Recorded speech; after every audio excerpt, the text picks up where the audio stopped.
The Late Night Alternative with Iain Lee on Talk Radio. We have ways of making you talk. You've heard him on the radio.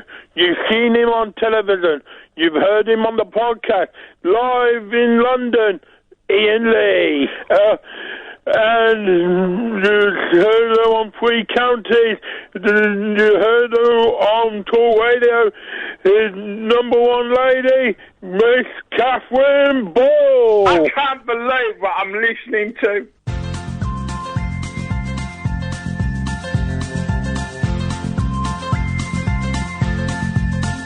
There's a voice that keeps on calling me. Down the road, it's where I'll always be. Every stop I make a new friend. Can't stay for long, just turn around and I'm gone again. Maybe tomorrow I'll wanna settle down. Until tomorrow I'll just keep moving on. Down this road that never seems to end. When new adventure lies just around the bend.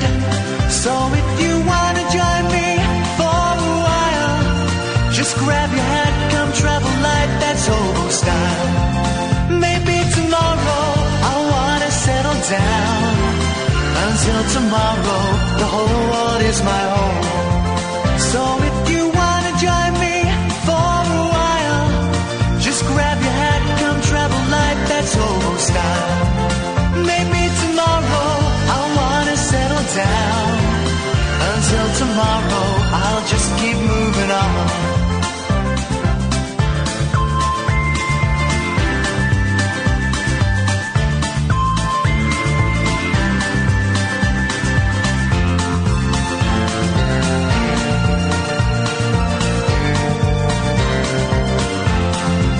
Maybe tomorrow I'll wanna settle down. Until tomorrow, I'll just keep moving on. There's a world that's waiting to unfold. A brand new tale no one has ever told. We've journeyed far, but you know it won't be long. We're almost there and we paid our fare with a hobo song. Maybe tomorrow I'll wanna settle down. Here we go. Until tomorrow, I'll just keep moving on. Let's tease the listeners back. Let's tease them back. They may have left, but they're going to come back 2 by 2. Like the Ark. Tomorrow, I'll find what I call home. Until tomorrow, you know I'm free to roam. Ba-dum, ba-dum, ba-dum, ba-dum, bum. Good evening, dear listener. The Late Night Alternative. My name is Iain Lee. Who are you, please, lady? Catherine Boyle. Well done. That's the correct answer. 03444991000 is the telephone number if you want to give us a call about absolutely anything you want apart from the Euro elections tomorrow we're going to talk about. Anything else I'm open for. I'm totally up for. I noticed we had a caller called Richard on the line. Just as we were about to go to me, bottles it. Put the phone down, slammed the phone down, just thought, I can't do it. Hang on a minute, there we go. Let me just take this guy. Let me drag you down here. Richard, what the hell is going on? I'm on a ferry, so it keeps dropping off, but okay. I don't mind you not ringing me back if you want to wait. Well, we can do, you're on the air now. Oh, brilliant, hello, sorry, International Waters calling. Okay. On a ferry. Whereabouts are you on this ferry? Somewhere off North Lincolnshire, heading down towards Norfolk and then crossing over towards Holland. Okay, there we go. And I think, hang on a second, I think we might be able to hear the ferry. Just hang on 1 second. Here we go. Just listen, everyone. There we go. He is actually on a ferry there. There's no lying there. Well, Richard, you're the first caller of the evening. What can we do for you tonight? Well, I was just wondering, because I'm in international waters, I figure anything goes, so yes. I was just after suggestions for what should go, really. Hang on, what do you mean, flipping heck, man. What do you mean, what should go? Well, there's a Bobby on here, so surely anything goes. Oh, well, So international Waters, Waters, you're allowed to commit murder, I think. And because that's what I figure. But then you are judged by the laws of the sea, and if you're found guilty, you're made to walk the plank. Or keel hold. There we go, you see. That's not nice. It's not great. Why don't you do a Kate O'Mara and sunbathe on the deck? Topless. Sunbathe, it would be tricky because I can barely see a bit of red sky in this far distance. Richard, looking out the you back said of the ship. you said anything goes.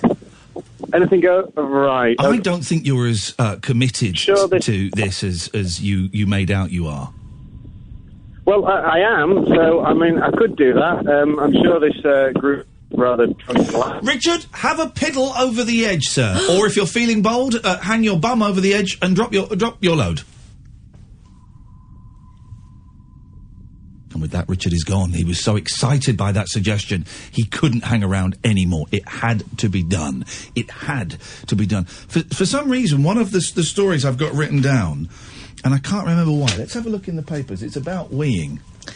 I mean, 8 minutes in and we're already here. Nah, do you know what? I thought we were too safe yesterday. Let's give them Let's give them the real show, then they can tell us what's wrong with it, okay? 0344 499 1000 is the telephone number if you want to give us a call. It's a late-night phone-in show, unlike any other phone-in show, in that it's quite rude, it's quite filthy, and we will talk about absolutely anything. Here we go.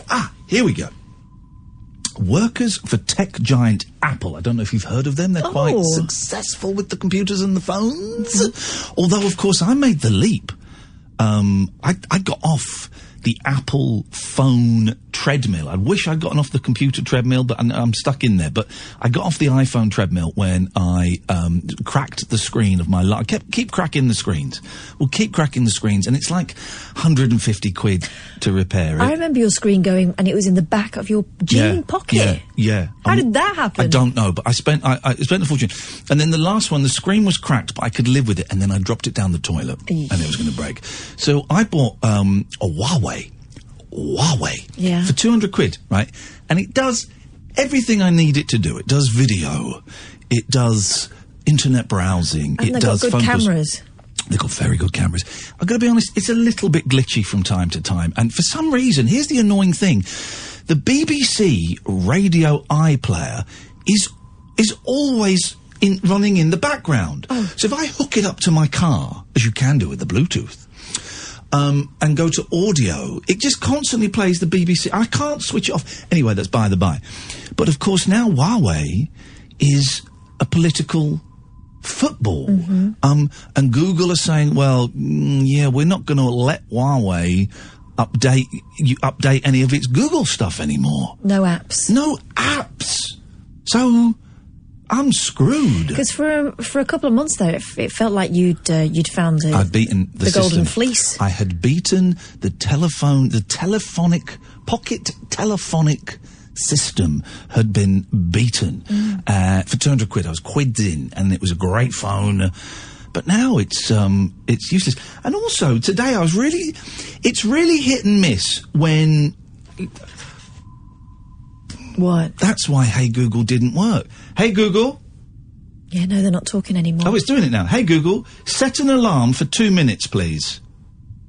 All right, your alarm's set for tomorrow at 2 a.m. No. No, Google. Cancel my 2 a.m. alarm, please. Hey Google. Flip. Now, hang on, sorry. Hey Google, cancel my 2 a.m. alarm, please.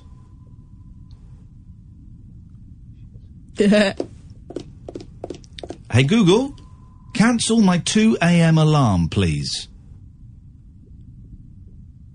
Hey Google, the point I was trying to make is... fortunately, you'll still be awake at 2 a.m. Well, luckily, this is the point I was making. The alarm is very, very hit and miss. Sometimes it goes, sometimes it doesn't, which means I don't allow myself to relax enough to fall asleep completely, so I'm awake to... You're clenched. Yeah, well, hey Google, set an alarm for 2 minutes' time, please. Okay, your alarm's set for 10:14 p.m. Okay, now we will see if it's going to work or not, because it's very, very hit and miss. But should I be worried that I've got a Huawei? First of all, I couldn't care less about the Chinese spying on me. Could not give a stuff. I'm very polite about the Chinese. I like the food, I like the kung fu, and I have relatives who are partly Chinese. So I've not got any problem with them. That's all 3 boxes ticked. All 3 boxes ticked. I don't have any problem with that whatsoever. But if Google are going to deny me my rights as a pocket telephone owner to update my apps, then god damn it, I'm furious. And do I need to buy another telephone? 0344 499 1000. Paul's called in. Paul, can you help me with my phone? Jeez. Hey, Paul. Hello. Yes, hello. Can you help me with my phone? What's the matter with it? It's a Huawei. A what? A Huawei. A Huawei. A Huawei. What's a Huawei? You know, like My Way or the Huawei. My phone's a Huawei. Can you help me? Well, I'm using my mum's phone anyway. I don't. Well, hang on. What phone has your mum got? Oh, hold on. Like a Samsung. Okay. I think is it a pocket telephone or a landline? It's a pocket one. Okay, well then you're fine because you're going to be able to update your apps. On my Huawei, I will be unable to update my apps. Can you help me? It doesn't do it. It's just a basic phone. Downloads or internet on it. It's just a basic £10 phone. Oh. Just a phone and text. The alarm's gone off. There we go. There we go. That worked. Well, this is a great phone call, Paul. I really feel we're getting to know each other's phones. Maybe maybe our phones could go out on a date. Who knows? And make lovely. Well, he can't speak for his mum's phone. Lovely little pages. Yes. You said about we. About what? Weeing. Oh yes, we've not done that story yet. But yes, the weeing. Yes. Oh God. When I was very young, when I used to go to school, I was quite shy going to the toilet. But now I'm older, I can't go because I compress myself in. Hang on, you can't go because of what? Because I was so shy when I was young going to the toilet. Yes. That I find it difficult now going to the toilet, and I'm on tablets for it. Tablets for the toilet? Yeah, Tamsulosin. So what? You can't ever go to the toilet?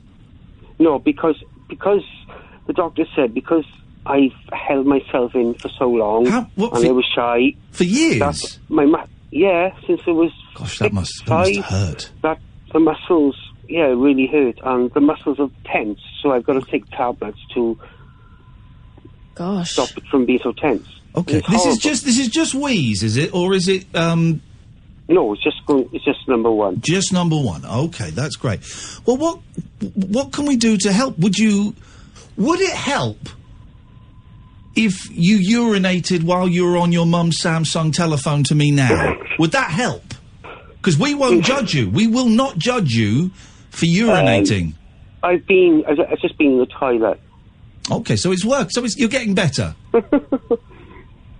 No, I'm just saying, like, I'm not the only one who suffers from it. There's plenty of other people. It's just, is there a name for this? The doctor said it was because I was shy when I was young, and I was very into myself, and I wouldn't go toilet in front of anybody. Don't they call it shy bladder? Yeah. Okay. And you have to retrain it, but I can't do that, so you don't. Here's what I would suggest you do, Paul. And it's something I've done in the past for different reasons, but it's something I've done in the past. Oh God! Right. You need to drink a lot of water, then find a public toilet at a train station or a shopping centre, and just stand at the urinal all day long. Oh yeah, I'll have some lovely looks. You'll have some. You might get some lovely looks as well if you're lucky. But just stand there with your willy out all day long, and just waz when you need to. That means we. Yeah, I'll take my salad with me. Salad? I would take a salad. Don't eat it in the toilet, though, love. It's not nice. Okay. Although some women do call it shaking the lettuce, don't they? Oh, dear. So these tablets, what do they do? If you take one, does it make you go, or is it just... they stop tensing your muscles. It relaxes your muscles. Oh. Yeah. If you look on the internet, Tamsulosin or something. Okay. And they really relax all your muscles. So you actually go. It's really... clever, like what they do. Okay. Yeah. Well, Paul, listen, if you feel the urge to urinate later on, give us a call, and we will sit and hold your hand, metaphorically, obviously. Yeah, I'll go to the train station tomorrow. Okay. All right. Nice one, Paul. Thanks so much. Now, here's the thing. Obviously, I've never looked up tamsulosin. Yeah. But I put tam into my Google just then, and it offered me, the first thing it offered me was tamsulosin. This stuff is listening to us, isn't it? All of this equipment is listening to us. Of course it is. Google. 03. Thank you, Paul. That was fascinating. Anyone else got a shy bladder? Then give us a call. We are here to help. We want to help you. It's a phenomenon. But we can help. 03 444 99 1000. The late night alternative every weeknight with Iain Lee and Catherine Boyle, only on Talk Radio. The radio show that knows truth is always stranger than fiction. Week Monday, I get shoes. The late night alternative with Iain Lee. Because they're too real to be part of my imagination. On Talk Radio. 0344 499 1000 is the telephone number if you want to give us a call. The late night alternative, Iain Lee. Catherine Boyle, you all right? I'm all right. I know you're all right. I've been sat in an office with you for 4 hours, so I don't even know why I'm asking that. But someone who I don't know if she's doing all right, it's Karen. So I'm going to ask, Karen, are you doing all right? What's wrong with these people? There's such a thing. Hello, Karen. Hello, Karen. Lovely to have you here this evening as we do the show. I can't hear you very well, Iain. Lovely to have you here, Karen. Can you hear me now? You're in the distance, but yes, I can hear you a bit better. Okay, do I need to keep shouting? No, you don't know. You mentioned earlier that you have a Huawei smartphone. Not a Huawei not-so-smartphone nowadays. Right, what model have you got? I don't know. It's the the Honor 8 or something? I don't know. Right, it's an Honor phone. Yes, it's still a Huawei smartphone. Honor are their sister company. Yes, I know. All Honor and Huawei devices that are current will carry on to get app updates and software updates. Yes! This is brilliant. So what? Ongoing. So what's this nonsense about them not being updated? The ones that won't be updated and that possibly won't have access to the Google Play Store and certain Google apps will be the ones that are coming in the future, i.e. the ones that are about to come onto the market. Existing devices will continue to receive app updates, software updates. Can I ask, am I talking to Siri? I actually rang them myself. I have 2 Huawei phones, and I was concerned Siri, myself. pause. And, Siri, start. I would advise anyone who's, including yourself, Iain, who's also listening to the show as well tonight, that if they have a Huawei or Honor device, to contact Huawei's technical department for further advice. Hey Siri, what's the weather like tomorrow? Oh, tomorrow it will be 18 degrees and it will be sunny and warmish, I would call it. Hey Siri, what are the odds on Theresa May still being Prime Minister by the weekend? I can't answer that one. Go on, we got Siri on the phone, Kathy. Have a go. Go on, you do one. Hey Siri, who is Iain Lee? The presenter of the late night show on Talk Radio. There we go. Well, Siri, it's always a pleasure to talk to our robotic friends. Thank you very much indeed. Hang on a minute, stay there, Siri. Danny? Hello? Have you got a question for Siri? Siri? Yes? I'm not wearing any underpants. Is there a possibility I could end up in jail?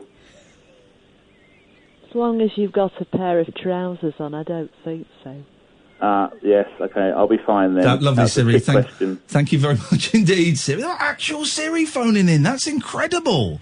Sounds a little bit more, for some reason it's not hanging up on here. I wonder, let me try. Can you hang that up, Sam? I can't seem to hang up there. Some reason Siri's a little bit more emotive when I'm using it on my phone. That call was a little bit flat. I don't quite know. But very informative. Happened there. We can't seem to, hang on a second, we can't seem to cut Siri. Siri, are you still there? Yes, I'm going now. Well, I hope that's answered your question about your Honor device. It has a lot, but Siri, why can't I hang you up? I'm going now. Thank you, Siri. Siri, hang up. Good night. Good night. Bye. Okay. Can't hang up on her. There we go. Isn't it clever what they can do these days? Oh, there you go. Can't put the phone... hello? Siri? No. Still there. Jeez. I think you have to hang up at your end. This is the thing. We can't hang up. I'm hitting the hang up button, and it won't do it. I can't seem to cut you off at this end either. Oh, gosh. Right, put the phone down. No, you hang up. No, you hang up. Put the phone down and... No, wait. Put the phone down. Yeah. And count to 5 and then pick the phone up, and that should do it. Rightio. There we go. Goodbye. Bye. 1, 2, 3, 4, 5. She's gone. That was weird. Hey, Danny. Hey, Siri. I mean, Ian. Yes, Danny. Yes. Feels a bit weird talking to you without any pants on. Well, Kath, you should have put some on. Good.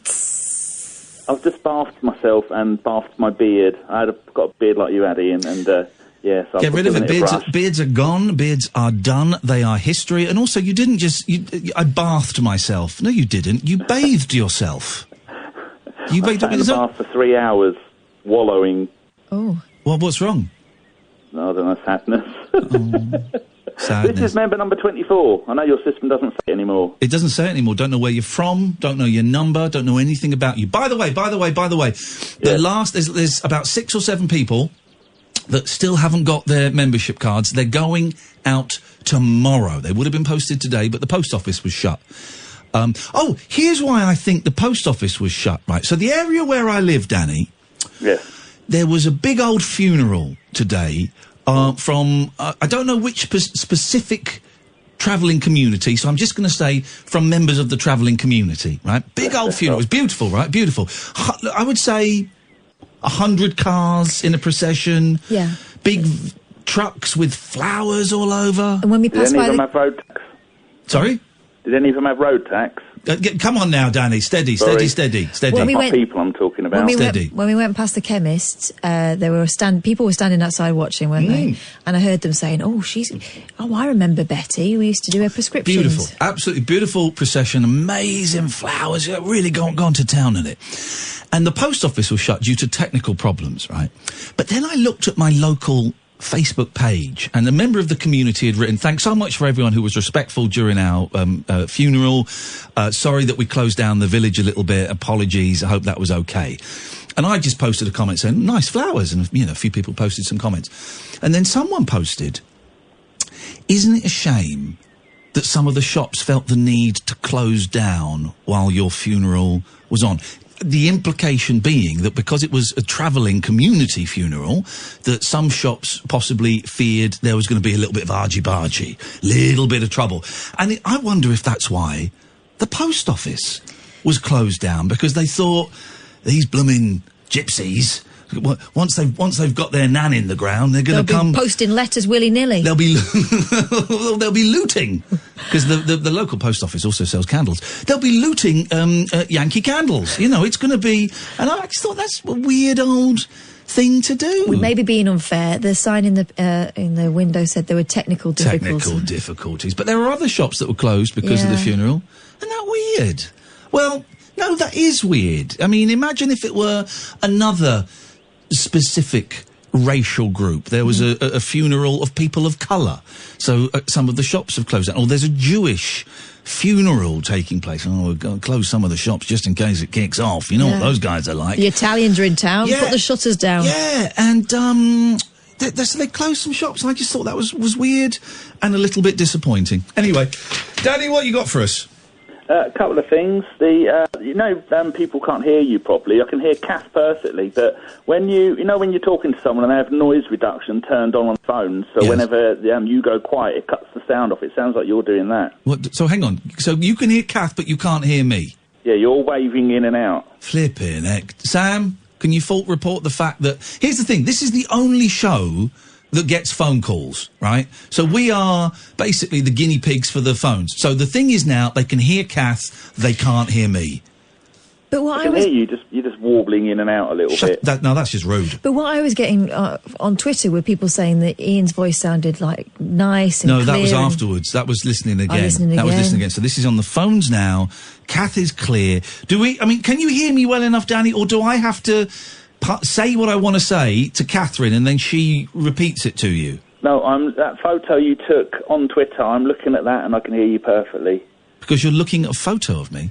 Yeah, I'm mind reading. Okay. I think I'm mind reading. Shall I cut you off? No, I've got 2 questions. Well, get to the flipping questions then. I've got an Honor 8X as well, stunning phone. The gist of it is, the new phones that are going to come out, you won't be able to Gmail, Google, or the App Store. And what happened to the Saturn? I was watching you when you had the white plug problem. The Sega Saturn is going to be, I think I've got the lead for it now. Tomorrow morning, 11 o'clock, twitch.tv/Iain Lee. It's going to be Sega Rally for an hour. Are you in, brother? Woof.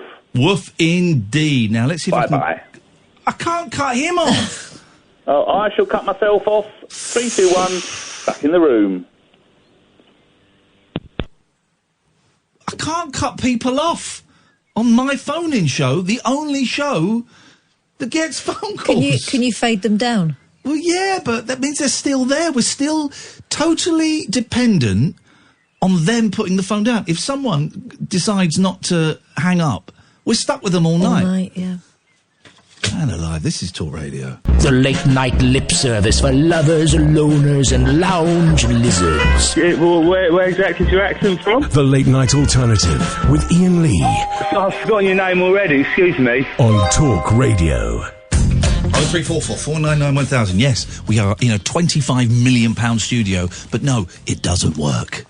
No other show gets phone calls. That's why we are testing this stuff out. We're brave, bold new pioneers. But here's the thing, Catherine. It's us that look bad in the eyes of Mr. M and Ms. B. It's us that look bad. Everyone else, blooming Mike Graham, no phone calls, looks good.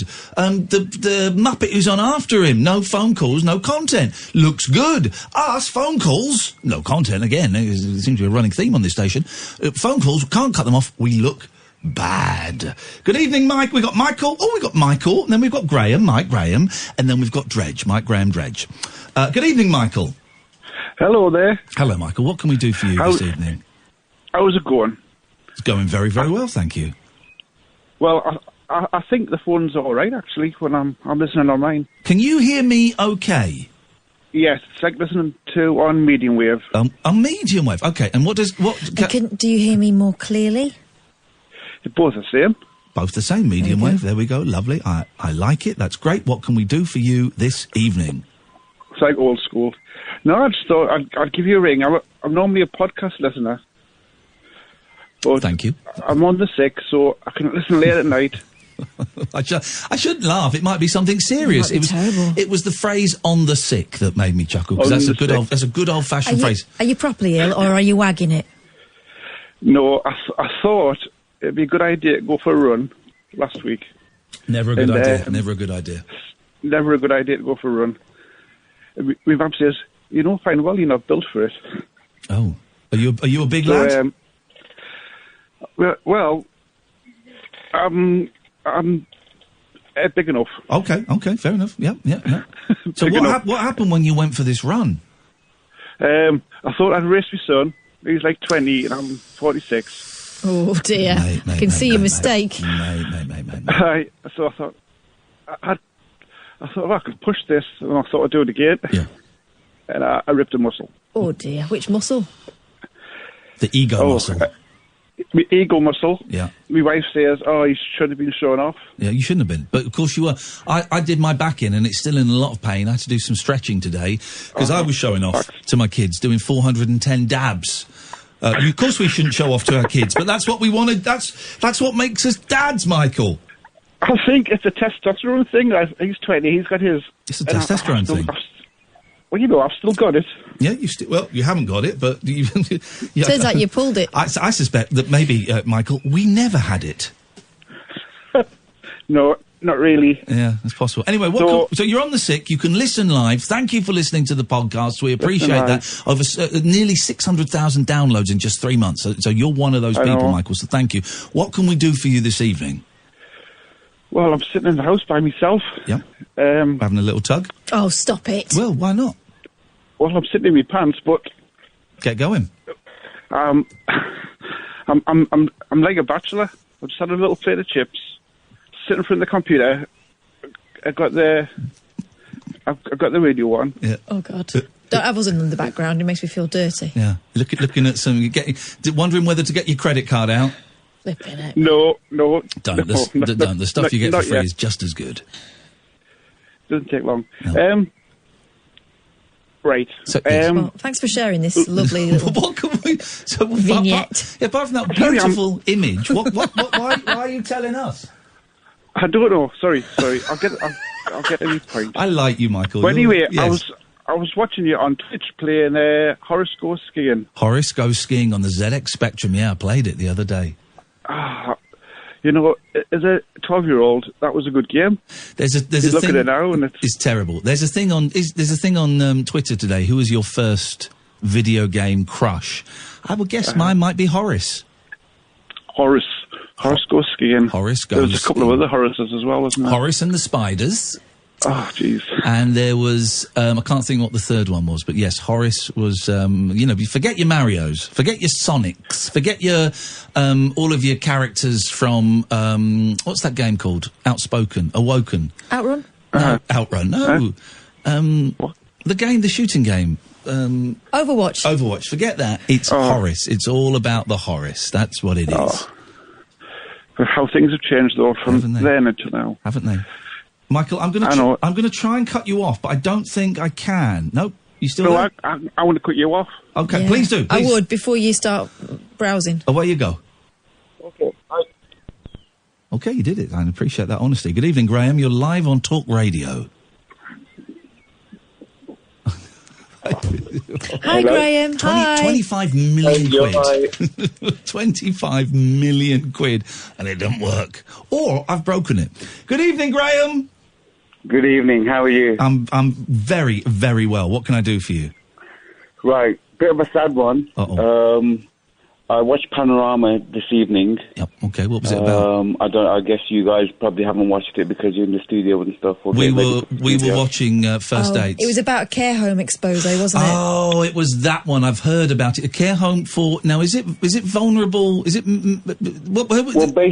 Basically, it was in County Durham. Yes. Walton Hall. Yes. And it's for people who have learning disabilities. That's so vulnerable people. Oh my God, it was horrific. I felt sick, physically sick, in terms of the things that they were showing and how the people who are there, who are in a position of trust, were actually taunting and physically abusing and mentally abusing deliberately the patients. It's just scary. Well, Panorama, of course, I think it was 8 years ago, because I've heard about this already. I didn't watch that though. Yeah, no, it was a care home, an old people's care home 8 years ago. The same kind of stuff. And I heard some of the audio. This woman being bullied awfully. So, and the vow then 8 years ago when it was the coalition was this will never happen again. We'll bring blah, blah, blah, blah, blah, blah. And nothing changes, Graham. It would seem nothing changes. Mate, I was sitting here. I mean, I didn't follow it from before. I mean, I know they mentioned it in the program somewhat, but I mean, that's something obviously I need to look into. But for example, there was a lady in there who didn't want men looking after her, which is fair enough. You know, she's got learning problems and stuff, and that's not a problem, you know. But they deliberately packed men in her room. They deliberately packed men in her room, and when she was having a bad day, they were like, "Well, we're going to get more men," and it was just crazy. I mean, there's evidence. It's on like this lady worked there undercover from the BBC. Fair play to her for 2 months, and she's got all this on body cam, on a hidden camera. And the same lady, she had a phobia of balloons.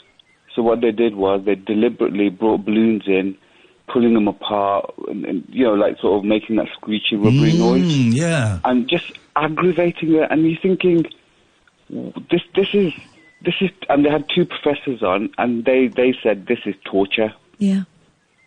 This is torture. Two professors, like these are people they've dedicated most of their life. Right? These people that work in these places don't get paid much money, and I think the ones that are good, and the majority of them are good, the ones that are good do an amazing job. They don't often stay in the business very long, because it's grim. Yeah.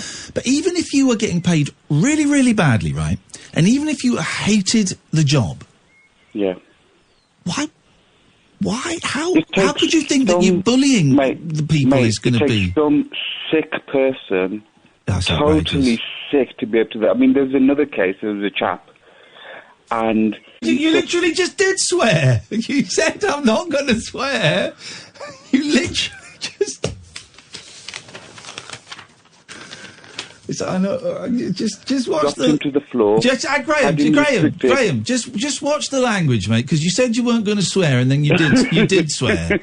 All right, buddy. No, not all right, buddy. You said you weren't going to swear, so I trusted you, and then you dropped an F-bomb. Okay, my apologies. Apology accepted. All right. I'll try harder. Do it again, and you're going to have a balloon screeched in front of your face. As long as you don't cut me off, if you can. I can't. That's the problem. I can't cut these Muppets off. But you know what? It just makes you really, really angry. I mean, we pay our taxes. Our taxes go towards helping these unfortunate people. Okay, well, and these people just... Okay. I don't even know what to say, mate. Words define me. Well, I wish some words had defined you. I'm going to ask you to put the phone down now. Right, I'm being told that swear word went out, so the dump button didn't work. Thank you, Emily Jane. Let's take a quick break. This is Talk Radio. Moonlit musings from mums, madams, and meat packers. Oh, never mind, I must have misheard. The Late Night Alternative with Iain Lee. The station's brilliant. On Talk Radio. Okay, this is confusing, because now some of you are saying you might have heard a swear, some of you are saying you didn't. So, let me do the sensible bit first. If a swear did go out, we apologise, it's not what we like to do on this show. We have a little bit of slightly rough and ready language, but the F-bombs we certainly don't appreciate, even at this late in the evening. So if you heard an F-bomb go out, we're sincerely sorry.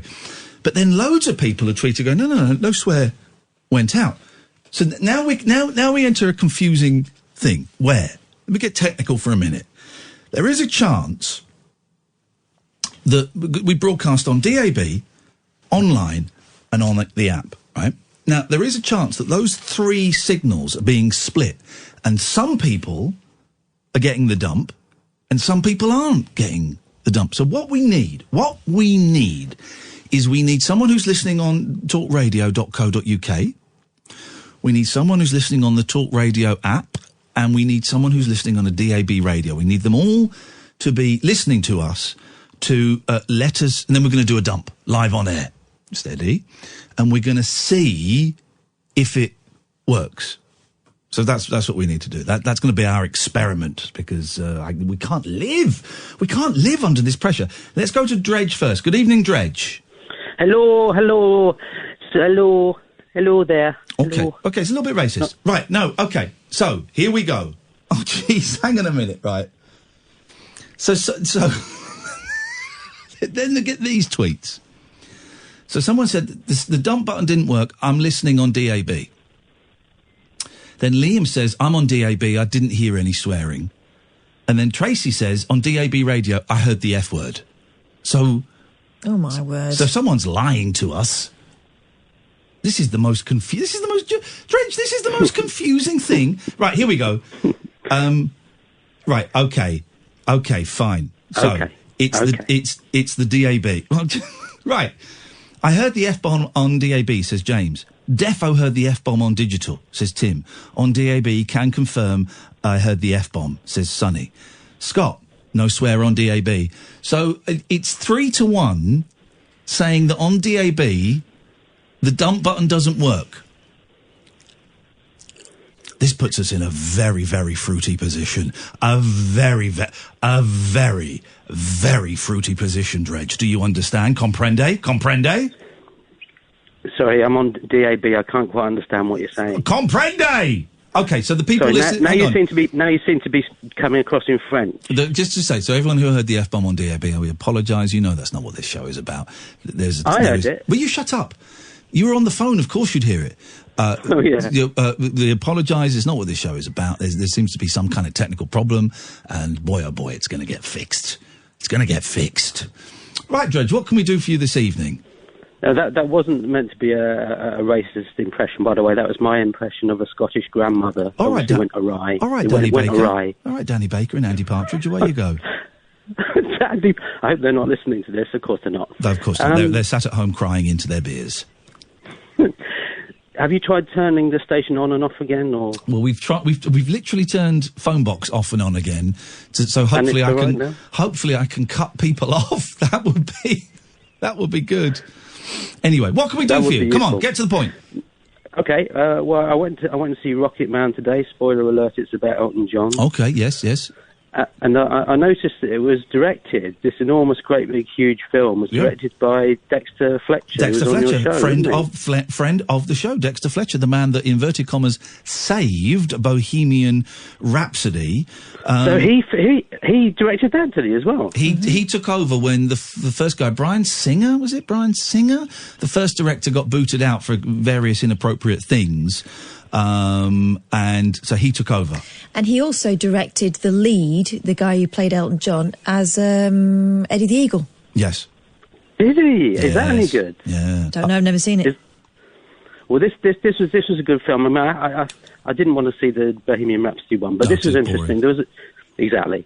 But there was a scene in it where they went. It was a bit weird. They went to Mama Cassie's house. Oh yeah. She wasn't in the film at all. No. Not at all. So why did they mention that? Because it's a famous house where she died. Harry Nilsson died there. And am I right? There was a third one. I don't think it was Hendrix. I thought she died in a hotel in London.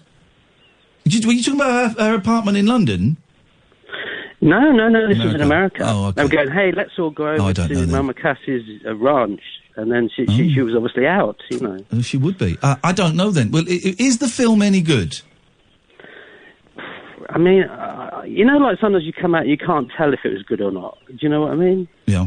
You come out, you sort of think, oh yes, that was a film. Yeah. Uh-huh. That was a film that I've seen. So it wasn't terrible because you would remember terrible.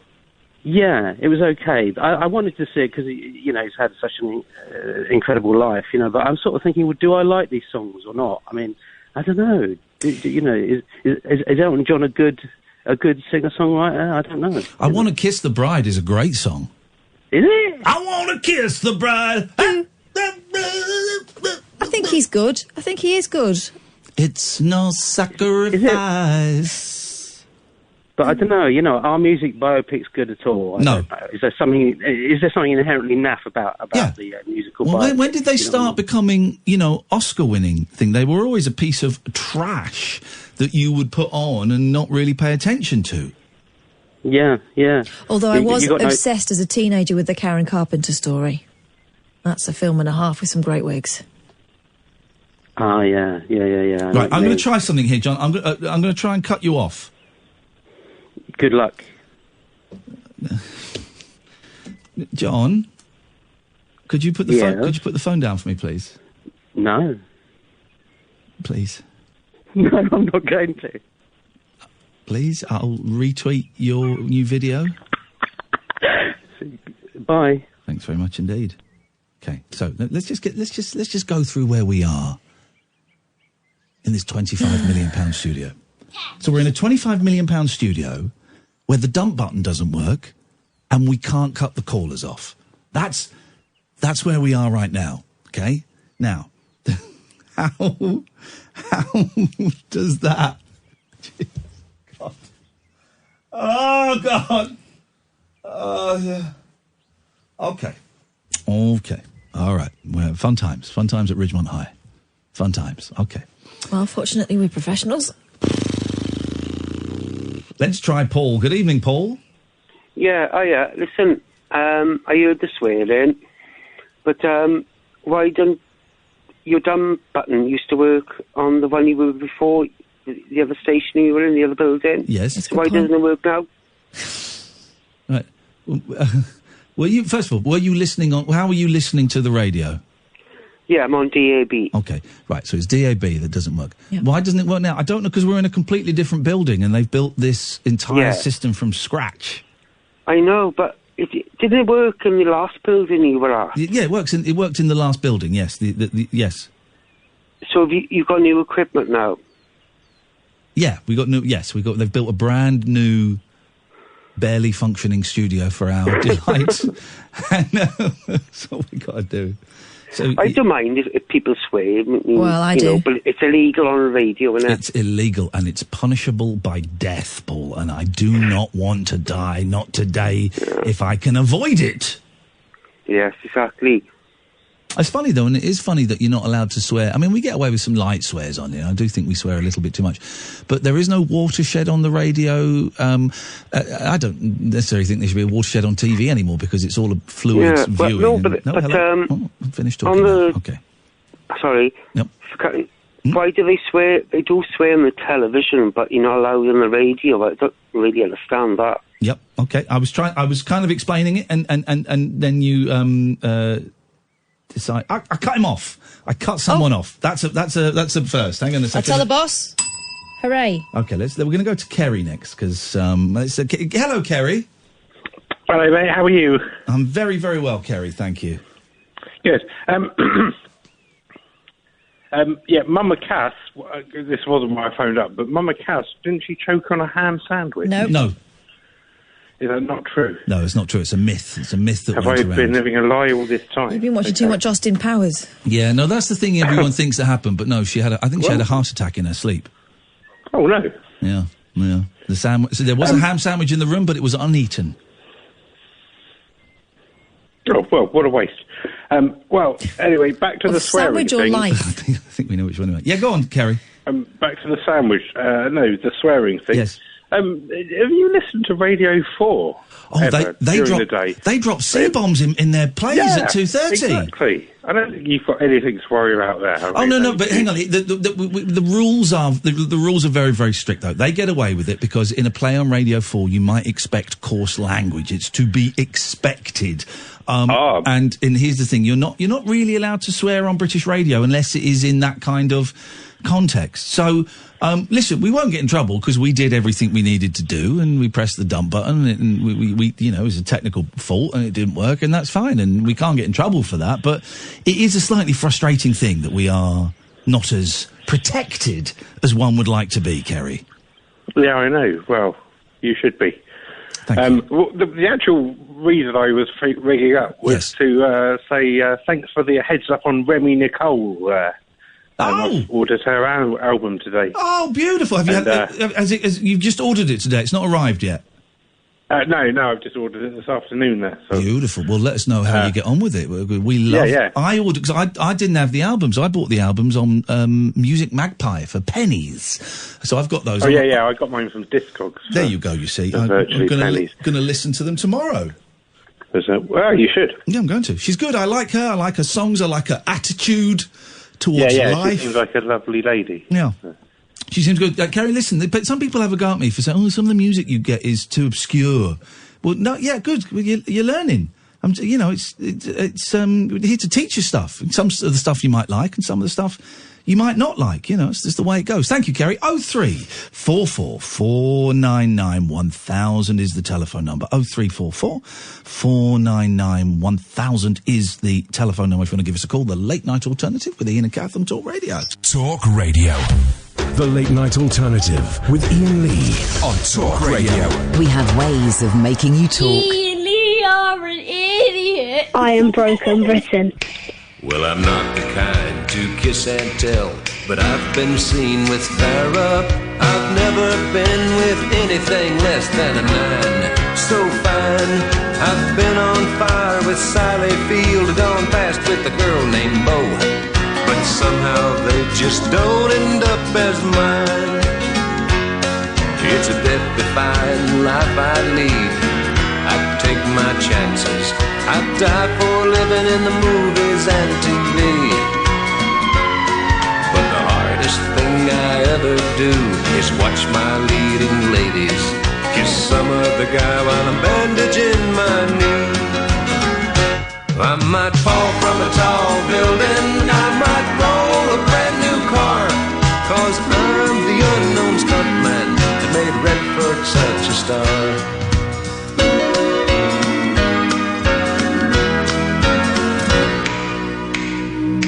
I've never spent much time in school, but I taught ladies plenty. It's true, I hire my body out for pay. Hey, hey, I've gotten burned over Cheryl Teague's, blown up for Raquel Welch. But when I wind up in the hay, it's only hay. Hey, hey, I might jump an open drawbridge or Tarzan from a vine, 'cause I'm the unknown stuntman that makes Eastwood look so fine.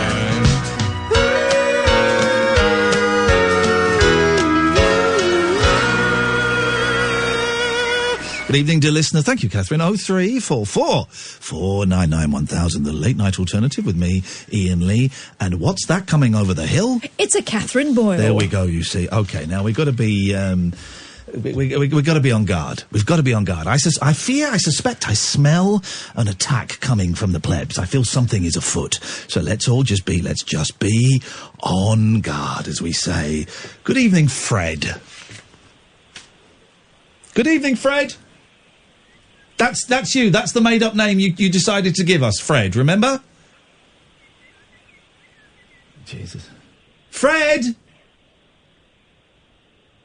I mean, what is... Hello, Fred! This is never going to be worth it. This is never going to be... This is not going to be worth it. Hello, caller! Hello! And, it's, okay, I think you can cut people off if you have the fader down, I think. Let's try that with this next call. Let's go to James. Good evening, James. Good evening, Ian. Good Catherine, evening. hello. Good evening, James. How can we help you on this most traumatic of evenings? Well, first-time listener, it's Shut up. A funny old radio you got going on here. No, very this good. is no. Don't swear. No, put the phone down, James. Switch off. What? Come back tomorrow. Don't make this the first one you listen to. You've had ships coming in, bills. Some guy called Frank or whoever it was, they didn't answer. Yep, there we go. Yes, okay. All good stuff. What's your language, young man? Otherwise, you're going to get the back of your legs slapped. Wait. Yeah, I said Frank. Yeah, you said the S-bomb as well. No, I didn't. You did. All good stuff. Yeah. Okay. What have you got for us? Oh yes, sorry. I'm the guy that talks to you about the Dreamcast online. Oh, it's James. I know James. Yes, James is helping me get my Dreamcast online, and I'm failing miserably. Good to have you on board, my friend. What have you got for us? Well, you're going to soon get Fancy Star Online through the door, maybe. Wow, thank you. Well, no, it's not from me. Oh. But I ordered it. Yes. Yes. So you need a boot disc for that as well. So something else to get online with that. Okay. So just thought, instead of doing a video where it was very excitable watching you with the guitar, sing, was it Hojo? Or not Hojo? I did a reggae medley the other day on my Twitch channel. Yeah, celebrating the magic of reggae. Yes. And then into the disappointment as well, not getting online. But I do want to help you get online. And since then, since your videos, I've had lots of people contact me. Yes. Because I've been contacting them and getting everybody else online. So, hopefully I can help you, James, get online with your Dreamcast. Okay, James, this is great. I'm going to take this off there because get this, James. There are some people who aren't into retro gaming. Can you imagine such a thing? There are some people who don't think the Dreamcast is one of the finest games consoles of all time. There are some people who find this kind of chat, James, boring. Okay, I do apologise. No, I'm not. No, don't apologise to those losers because you and I are right. To me, this is the kind of stuff that gets me frothing at the mouth. But there are some people going, my God, what on earth are these two old men talking about? Let me fire up my PS4 and roll a fat one. James, your help is appreciated and I'm very, very grateful for that. And let's speak online tomorrow, my friend. Okay, lovely. Well, enjoy the rest of your evening, and it's always funny. And thank you very much indeed. James is a good man. He's been a very helpful man. I've got a lot of time for that guy. Okay, so we are being told that I'm so sorry that we're doing this on air. Listen, you guys just want to have a fun show, and I know that the show's got a bit heavy recently, and we lost quite a few listeners, and I think part of that is because the show got a bit heavy, and we still do heavy stuff, but the giggle factory is open. Okay, the Giggle Factory is open. The show is going to be fun with a few heavy bits because life is heavy. You know, life is heavy and the callers like to phone in and share stuff, and that's fine. But maybe we didn't get the balance quite right for a while. The giggles are back. So to then have to say, okay, we're going to do some technical tests on air. It's not exactly the most groovy thing in the world, but we're going to do some technical tests on air. I'm going to say a word, right? I'm going to say a word and I'm going to dump. Are we ready to go, Sam? I'm going to say a word and I'm going to press the dump button. Now, I only want you to contact... Well, if you hear the word, phone up and let me know what the word was. 0344 499 1000. I'm particularly interested if you're listening on a DAB radio, okay? So, 0344 499 1000. The dump button has been hit. Did you hear the word that I said? Particularly interested if you are listening on the old DAB. 0344 499 1000 is the telephone number. If you want to give us a call, let us know what was that word. And now we hope no one knows the answer, otherwise we're in big, big trouble. Let's go to... No, you're not supposed to say it, you muppet. You were on the... What is wrong with these people? Idiot! What is wrong with these people phoning up this show? They're absolute muppets! They're idiots! What is wrong with Glenn? What is wrong with him? I think he was just overexcited. Glenn! Glenn! Not you, Glenn! You will have been able to hear it if you were on the phone, guys. If you're on the phone, you would have heard it! Not you, Glenn! I had to dump it again! Okay, right. Breathe.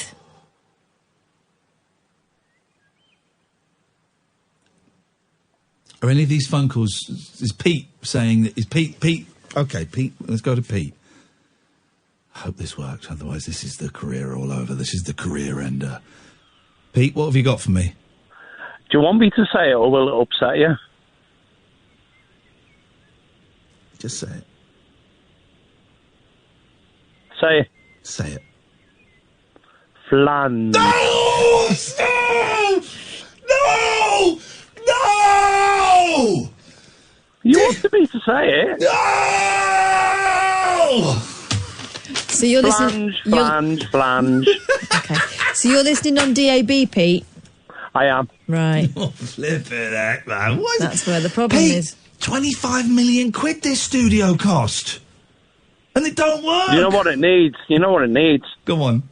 A new flange. Thank you very much indeed, Pete. Thank you. Thank you to everyone who's tweeting me the answer. Okay, all right. But I do like the fact that everybody is being so helpful and being so cooperative. They just like saying flange. They just like saying flange. It's a great word. Let's go back to Glenn. I feel bad. I feel bad about how I spoke to you, Glenn. Hello? Yeah, hello, Glenn. Welcome. I apologise. I apologise for... So it's okay. It's all right. Listen, I need to... I'm going to blow your mind now. I would love my mind to be blown. Do you know how to fix a dumb button from a distance? I was? No, okay, away you go. I'm out in the back gardens. I just had to get the jet washer out of the shed for my mum tomorrow. Sorry, what? I was driving home from work. Why did you have to get the jet wash out of the shed for your mum? Because if I don't get out tonight, I'll forget to do it in the morning when I go on the school run. Okay, all right, fair enough. Yeah. So I'm driving home from work tonight and I'm listening to your podcast. Yes. And are you sat down? Yeah, I'm sat down. Is Kath sat down? Hi, Kath. Hi. Is Sam sat down? Because this is going to make... Okay, everybody... Sam is now standing up. But Sam, you need to sit down, mate. You need to... We're all sat down now, yes. Oh, God, I'm quite... My heart is racing. Okay. Okay, last week, I think it was probably about Wednesday. Yes. Okay, let's just say we've got a fridge freezer in our kitchen. Uh-oh. Right. What do you think happened last Wednesday? Did the fridge stay working, but the freezer stopped working? No. Okay, all right, because that happened to me, and then I found out it happened to a friend as well. Okay, now go on then. The fridge stopped working, but the freezer kept on working. What the hell? Okay, so last Wednesday I was at my family, my ex's house. The fridge was working, the freezer stopped working. I texted my ex and said, "Oh, this is what..." She was, "Oh, that's funny, because that happened earlier on today to someone up the hill." And now you're saying the exact opposite has happened to you? No, I know. This is nuts, man. It's crazy. What are we going to do, Glenn? Who's doing this to us? If I was listening live last week, we could have met up. You could have had the top half of... Well... No, the bottom half of my fridge. I could have had the top half of yours. No. Oh, no, that wouldn't work, would it? No, it wouldn't. It really, really, really wouldn't work. And I'd be very careful about, giving the details of the mother of my children to just some weird bloke phoning up a radio station. Happens to have a working half fridge. Yeah, with the greatest of respect, Glenwood, I would feel very uncomfortable doing that. Yeah. Honestly, the weird thing is that, normally you lose, so much food when your freezer goes, but all we lost was a couple of packets of ham because they just went a bit warm. Nice bit of warm ham. Oh, yeah. Fuzzy. Well, okay. Well, Glenn, what was the problem? Have you worked out what the problem is yet? Needed a new fridge. There we go. Thank you very much indeed. Let's go to David. Let's go to David in a second. 0344 499 1000. This is Talk Radio. Stimulating nightly emissions guaranteed to open your eyes and your mind. Oh, my word. The Late Night Alternative with Iain Lee on Talk Radio.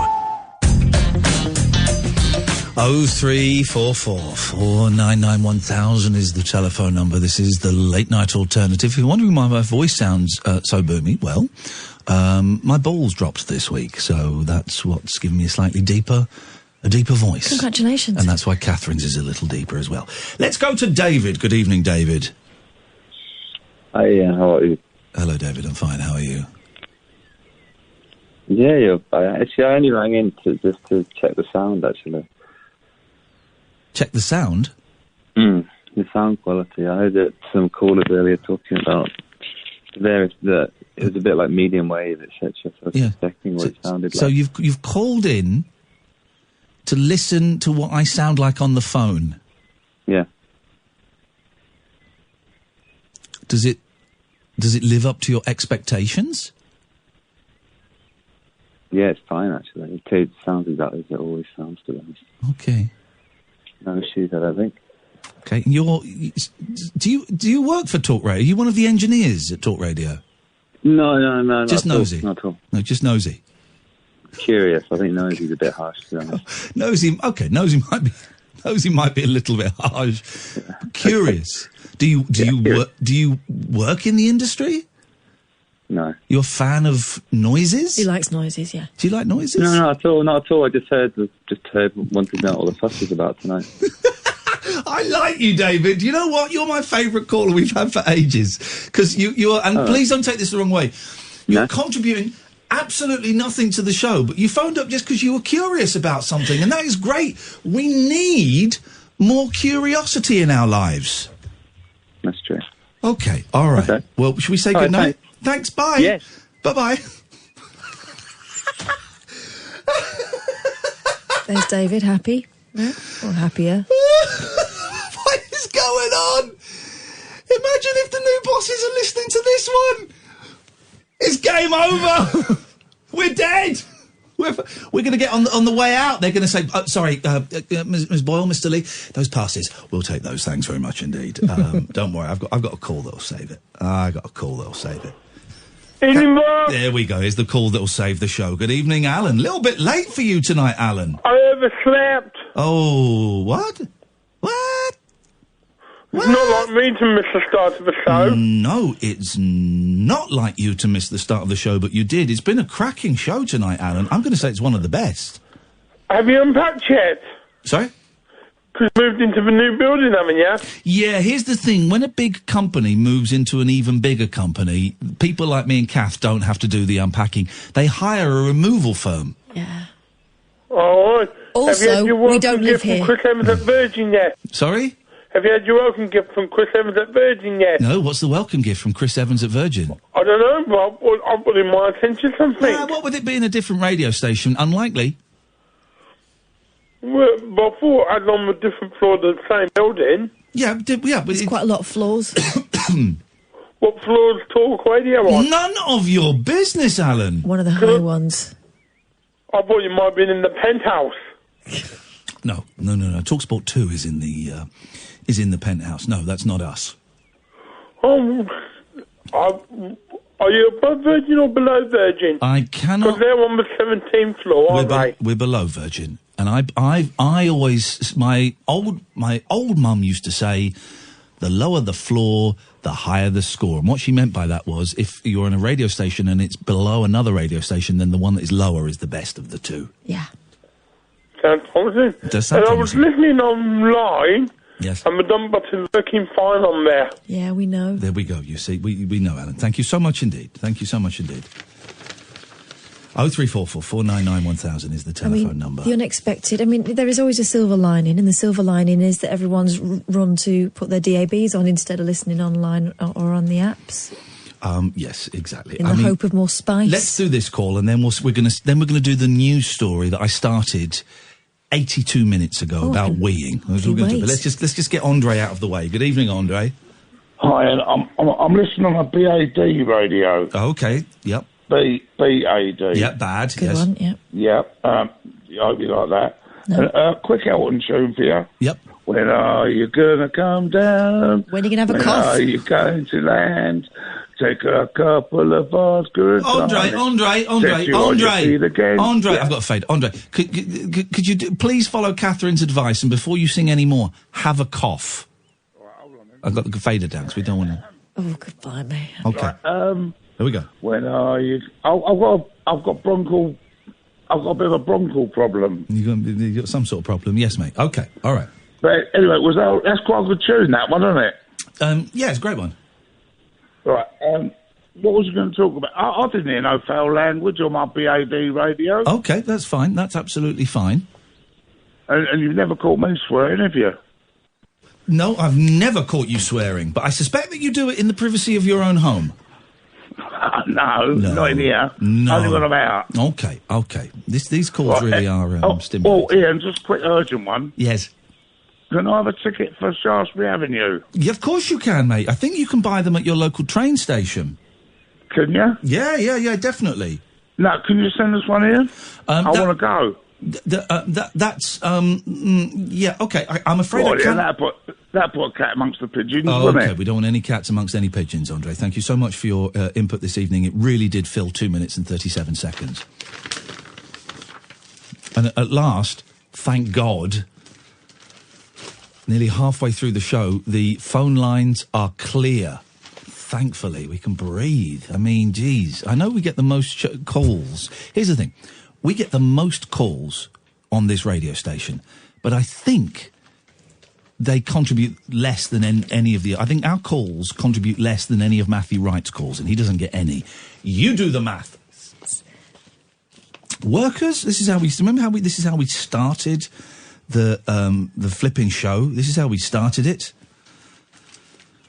Workers for tech giant Apple was spotted nipping round the back of a house for a wee. Oh, dear. Two street mappers were photographing a new estate when they decided to mark some territory of their own. Locals saw them relieving themselves in broad daylight next to a fence bordering their properties. It's a little bit of scrubland. It's not like they've gone in someone's back garden.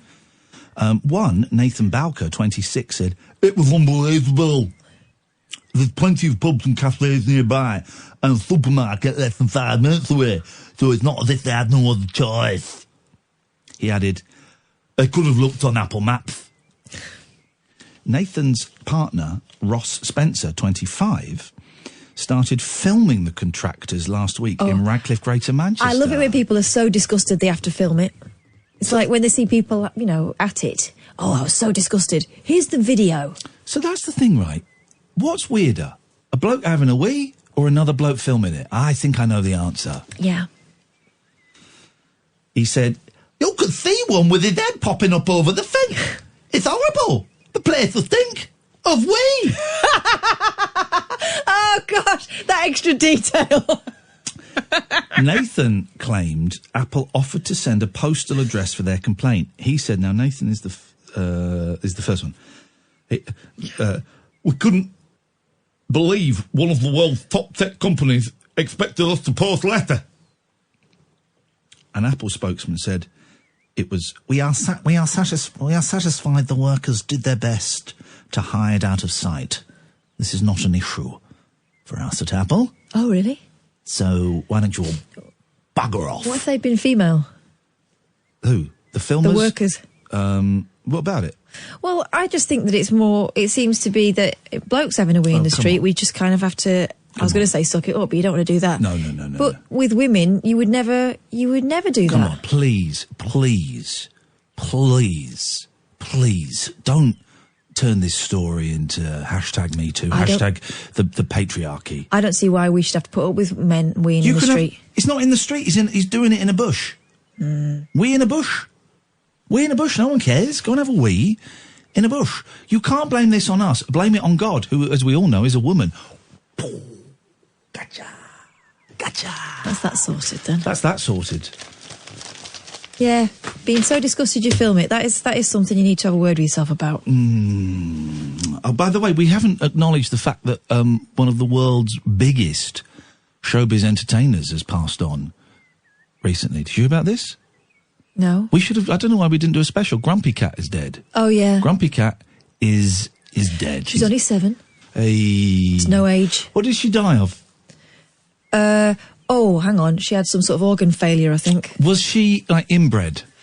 There was a problem. I think there was a problem. Yeah. Because the face, the beautiful face so that everyone grumpy. loved was actually a deformity. Well, like when Noel Edmonds accused one of our listeners, Vaughan, who unfortunately has cancer, and he basically said, well, the reason you got cancer is because you're so negative. Yeah. And I wonder if it's a similar thing with the Grumpy Cat, that she was so grumpy that it created into... And Noel was probably right about Vaughan, actually. I've done some... I've watched a film about it on YouTube, and actually, I backed the wrong horse. He is then. very negative. I backed the wrong horse, and Noel is actually right. Yeah. And I wonder if Grumpy Cat was so grumpy externally that at some point she had to internalise it, and it rotted her gut. Well, it turns out it was the urinary tract. Yeah, we gonna get you. Never retract We're back to wee again. The urine. 0344 499 1000 is the telephone number. If you want to give us a call, this is the Late Night Alternative every weeknight from 10 on Talk Radio.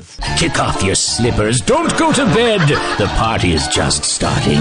You can sleep when you're dead. The Late Night Alternative with Iain Lee on Talk Radio. Some sad news, actual sad news, as well as the Grumpy Cat sad news. Famous Austrian racing driver passed away this week. I can't remember his name. What's his name? Nicky... Louder. I said a famous Austrian racing car driver passed away this week, and I can't remember his name. It's Nicky something. Yeah, louder. I said... etc. Repeat to fade. Repeat to that fade was up. like the 21st century equivalent of one of... I don't know if it's one of the funniest. 0344 499 1000. Sorry. One of the most intriguing... Chris, I'll come to you in a second, mate. One of the most intriguing bits of audio, I guess we call it now, I've ever heard. One of the weirdest, most surreal songs I've ever heard. Go on, you know it. Deo. Yeah. I can't hear you, man. Hey, man. You're messing with my bongos. We'll play that after 12. Because I remember hearing that as a kid. And I could see it. Is it Stan Freberg? I think it's Stan Freberg, right? Who was a brilliant comedian. And I remember just listening. I think it was on All Aboard. Yes, it was. I remember just listening to it again and again and again. And it was the only song on that album. I could see it. I could see it. The bit where he walks out the studio and he knocks on the door. Too loud, man, too loud. He gets locked out of the studio. I'm locked out of the studio, can you let me in? Then you hear the footsteps. And it was it was everything. 3 minutes, I guess it is. Felt longer. It felt like 12 minutes to me. 3 minutes of just... And I didn't know what it was. I didn't know... I guess I thought when I was young, it was real. It's a real recording session, and somehow it had been released and it made sense. And I didn't find it funny. I just thought it was a really interesting... It was like... I tell you what it's like. The Stan Freberg version of Deo is like the Trogs tape for kids. Have you ever heard the Trogs tape? Yes. It's like that for kids, and it blew my tiny mind. I've not listened to it for years. We'll play it after 12 and see if it stands any test of time. 0344 499 1000. Let's go to Chris. Good evening, Chris. Oh no, hang on a minute. Sorry, Chris. I'm so sorry. Amateur hour. Let's go to Chris. Good evening, Chris. Hello, how you doing? I'm doing very, very well, Chris. What have you got for us? I was just calling to say, firstly, have you heard about that kid who's trying to quit school to become a professional gamer? Oh, yes, man, the lad that plays Fortnite. Yeah, that's the one. He's supposed to propose, what is it 20,000 or 250,000 or a couple of million maybe or something? He's supposed to be getting paid for it? Hang on a second, I've got the story here. Hang on a minute. I thought he'd made something like 25 grand in the first couple of months.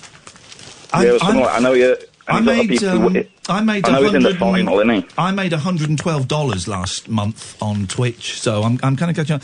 There we go. Youngsters are earning millions playing computer games, and 15-year-old Benji Fish got the best name going. Benji Fish, he's won £25,000 since turning pro in February, and has guaranteed himself £50,000 by qualifying for July's Fortnite World Cup in New York. That's nuts, man. Yeah, apparently he's in the final, and if he wins, it's a couple of million or so. Well, there's a prize pot of more than £23 million. I want some of... That's it, yeah. I can't do the Fortnite, though. I can't do the building. I'm with you, and I'm not really... Personally, I think it's pretty detrimental to the industry as a game, as, you know, it's taken a lot of attention from titles that are far more worthy of people's time, but we won't go into that. Well, you can if you want. Why do you think you think people aren't buying games because they got handed Fortnite on a plate? Yeah, more or less, and, you know, they get so addicted to it because, well, let's be fair, the audience are younger children and whatnot, and it's got all the bright colours and, you know, bells and whistles. Come on. And I think it's definitely sort of seems designed to draw them in and whatnot. Yeah, but games are. Here's the thing: if other games aren't selling, make better games. Make better games. It's a great thing about Fortnite it is a great game, and I wouldn't say it's no more addictive than any other games. I think it's more to do with it does become slightly addictive when it's, you know, they buy one thing and then their friend buys another thing slightly better and then they buy another thing slightly better. There's an element of that. I don't know if that's addiction, though, but yes, there is definitely an element of the buying the skins and the one-upmanship. But in terms but personally, I think video games probably can be addictive, and I would say it's no more addictive than Call of Duty or Grand Theft Auto or any of these things where there is a reward. I completely agree. Yeah, I think the microtransactions, as a rule, are pretty terrible, a bad idea. And, I don't know enough. But I don't know the microtransactions. For those who don't know, is when you buy stuff within the game, like weapons and skins and stuff. I don't know if the microtransactions are the addictive part. I think the gameplay can be vaguely addictive, but then that's down to if it's kids. My boys play Fortnite, right? And they're 7 and 9, and they play Fortnite. And when I tell them to finish their game, they finish their game and they turn it off. You know, and I think you've got to be like a responsible kind of grown-up. The stuff with the transactions and a competition between kids, if it wasn't that, it'd be something else. I remember, like, 20-odd years ago, we were complaining that kids were getting obsessed with Pokemon cards and having fights over them. So it's just the way kids are, isn't it? Oh, yeah, it is indeed. I just think it's another addiction very similar to Pokemon cards and whatnot. And obviously you can't avoid... Every youth has a craze. I myself was Pokemon cards and Pokemon games. I'm playing one right now on my old DS. So there you go. You see, man. There you go. You see, you can't. But most people our age kicked that habit, and you're still sucking it up. Got to catch them all. Got to catch them all. Yeah, no, it's very much. I think it's just more to do with the fact of because it's such a high money spinner due to it being an addiction right now. It's making a lot of other gaming companies that you know would otherwise develop other content head more towards the battle royale format. Oh, well, yeah, there's a lot. So battle royale is when there's like 100 of you dumped on a map and you all fight each other. Yeah, but then that's just the trend at the moment. I don't think that's stopping other game companies making other games. A lot of them are now like screwing on, bolting on a battle royale mode. But listen, if you want to beat Fortnite, make a better game. Make a better game. Yeah, of course. Myself, I'm not really into my online multiplayer shooters. I prefer RPGs and whatnot. But my point I was calling to call about was I caught Matthew right earlier. I'm not actually a fan of his, to be fair, but it was on in the background while I was doing some gardening. Okay. And I heard him talking about this subject, and he said something that really riled me up. He goes, it's competitive gaming, or gaming as a thing. It's pathetic people living pathetic lives. Says Matthew Wright, who sells pictures. Says Matthew Wright, who sells pictures of his baby to Hello magazine for several £1,000s. You know, listen, Matthew, who are you? Who are you to judge how other people make their money? But that aside, how come you phoned us about it and not him? Because the whole idea is you're supposed to be riled up and have it out with him. Oh, I was in the garden. I was busy dealing with my chili plants, and to be fair, I don't think my time is worth his. Here's the thing. I was just more thinking, as a broad rule, I really don't like people who just sort of rag on gaming as a general rule, no matter if you're lazy. It's lazy. It's lazy and it's silly. Here's the thing. Go and look at the numbers. Gaming makes more money than Hollywood. It's a simple fact. It does indeed. Yeah, I'm a massive movie fan. Gaming takes more money than Hollywood. You're gonna belittle someone for spending £12 to go and watch a movie? No. And if these people can make money from it, then video games now are sports. They're sports. E-sports. Yeah, they're thinking of putting it in the Olympics, aren't they? Yeah, they are. And I now get great pleasure watching other people play video games. Who'd have thought it? I enjoy it. I enjoy it when it's like a big event and, they fill stadiums playing Call of Duty or whatever. And I like it when it's one person streaming on Twitch. So it's a lazy thing to belittle. All video gamers are men. It really is. They're fat. They're virgins. They never leave their home. They sit in their mum's basement in their pants. Bollocks. Oh, there's no such thing as a girl gamer. Absolutely. Yeah. I've been having that argument for about 20 years. Girls don't like games. Of course they do. Of course they do. My wife loves them. She's a big fan. She's a big fan of The Witcher and whatnot. I managed to get her into them, and she adores it. I did a video game show years ago with someone who's now a doctor, Alex Krotowski, and you know what? She was a girl. Trust me, she was a girl, right? And I never bought into that thing. I've been a long-time fan, I think. Yeah, I remember. Well, she's great, but there's this whole thing. Girls don't play video. Oh, get lost, man. It's lazy stereotypes. Get a life. It is indeed. But it was just earlier in your show when you said like some people don't want to hear it or whatnot. It just reminded me of Matthew Ryan. I thought, nah. Well, Chris, listen, Chris, I appreciate your call, man. Thank you very much, and you're very welcome to call any time you want. I love watching people play video games, and it's been a long time coming. I remember about 12 years ago there was a channel called X League, which was like one of the satellite channels, and they was trying. Do you remember X? I went and did some commentary for them on a Rainbow Six match, and it was like a small thing. I think it was sort of in Canary Wharf, and no one really watched it. But it's been a long time coming, and these tournaments literally fill stadia. We watched one, I think it was Call of Duty, I don't know. And it was in the Olympic Stadium in Beijing. And it was full. And it was a huge spectacle. And we were watching it online, me and the boys. And we loved it. So this whole thing, and girls don't play video games, and it's just fat blokes in their pants, in their mums. It's not. It's as valid an entertainment as movies and books and music. And also, I'm going to say it, guys. It's an art form. Video games are as much an art form as movies, as books, as paintings, as any of those things. And it took a long time for movies were like throwaway. Novels was trash. Novels were for women. Of course they were. Trash. They were trash. They were throwaway. They were trash. And a book being art, a film being just gonna art, rot their brains. But no, they're art forms. And slowly, video games are becoming art. And also, I'm really into my retro games at the moment, and it's. Now, they've been going for about, let's say about 45 years, give or take, right? Now it's a social history. Now you go back to the first available home console, which was in about 1972, I can't remember what it was. That's a social history thing. You follow the trace of the video game through to Pong and Atari and Nintendo and then Sega. Social history, man. And the other thing is, right, okay, so the artistry behind it, one thing, so the actual production values of it, impressive. But you watch someone who knows what they're doing. It's a proper skill, that being able to play a game to that sort of level where you got people watching it. And it's actually really impressive to see. Yeah. And you try it. If you think it's easy, if you think it's kid stuff, you try it. Because I get stuck with just getting the camera in the right place. You think it's easy? You try playing a game with Catherine Boyle. It's the most frustrating experience. You ever tried to escape from a prison with Catherine Boyle? We're still stuck. Oh, no, we're out now, aren't we? We're just... Yeah, but your internet isn't good enough to continue playing. Yes, the internet. Outrageous. 0344 499 1000. Mo, stay there. Come to the bit. This is Talk Radio. Whispering lunar incantations for cross-parents, cross-dressers. Yeah. Did you know this about me? And cross-rail workers. Steel and polycarbonate. The Late Night Alternative with Iain Lee. I've got a very poor internet connection. On Talk Radio. I'm enjoying it tonight. 034 technical stuff to one side. I'm still having fun. 0344 499 1000. Good evening, Steve.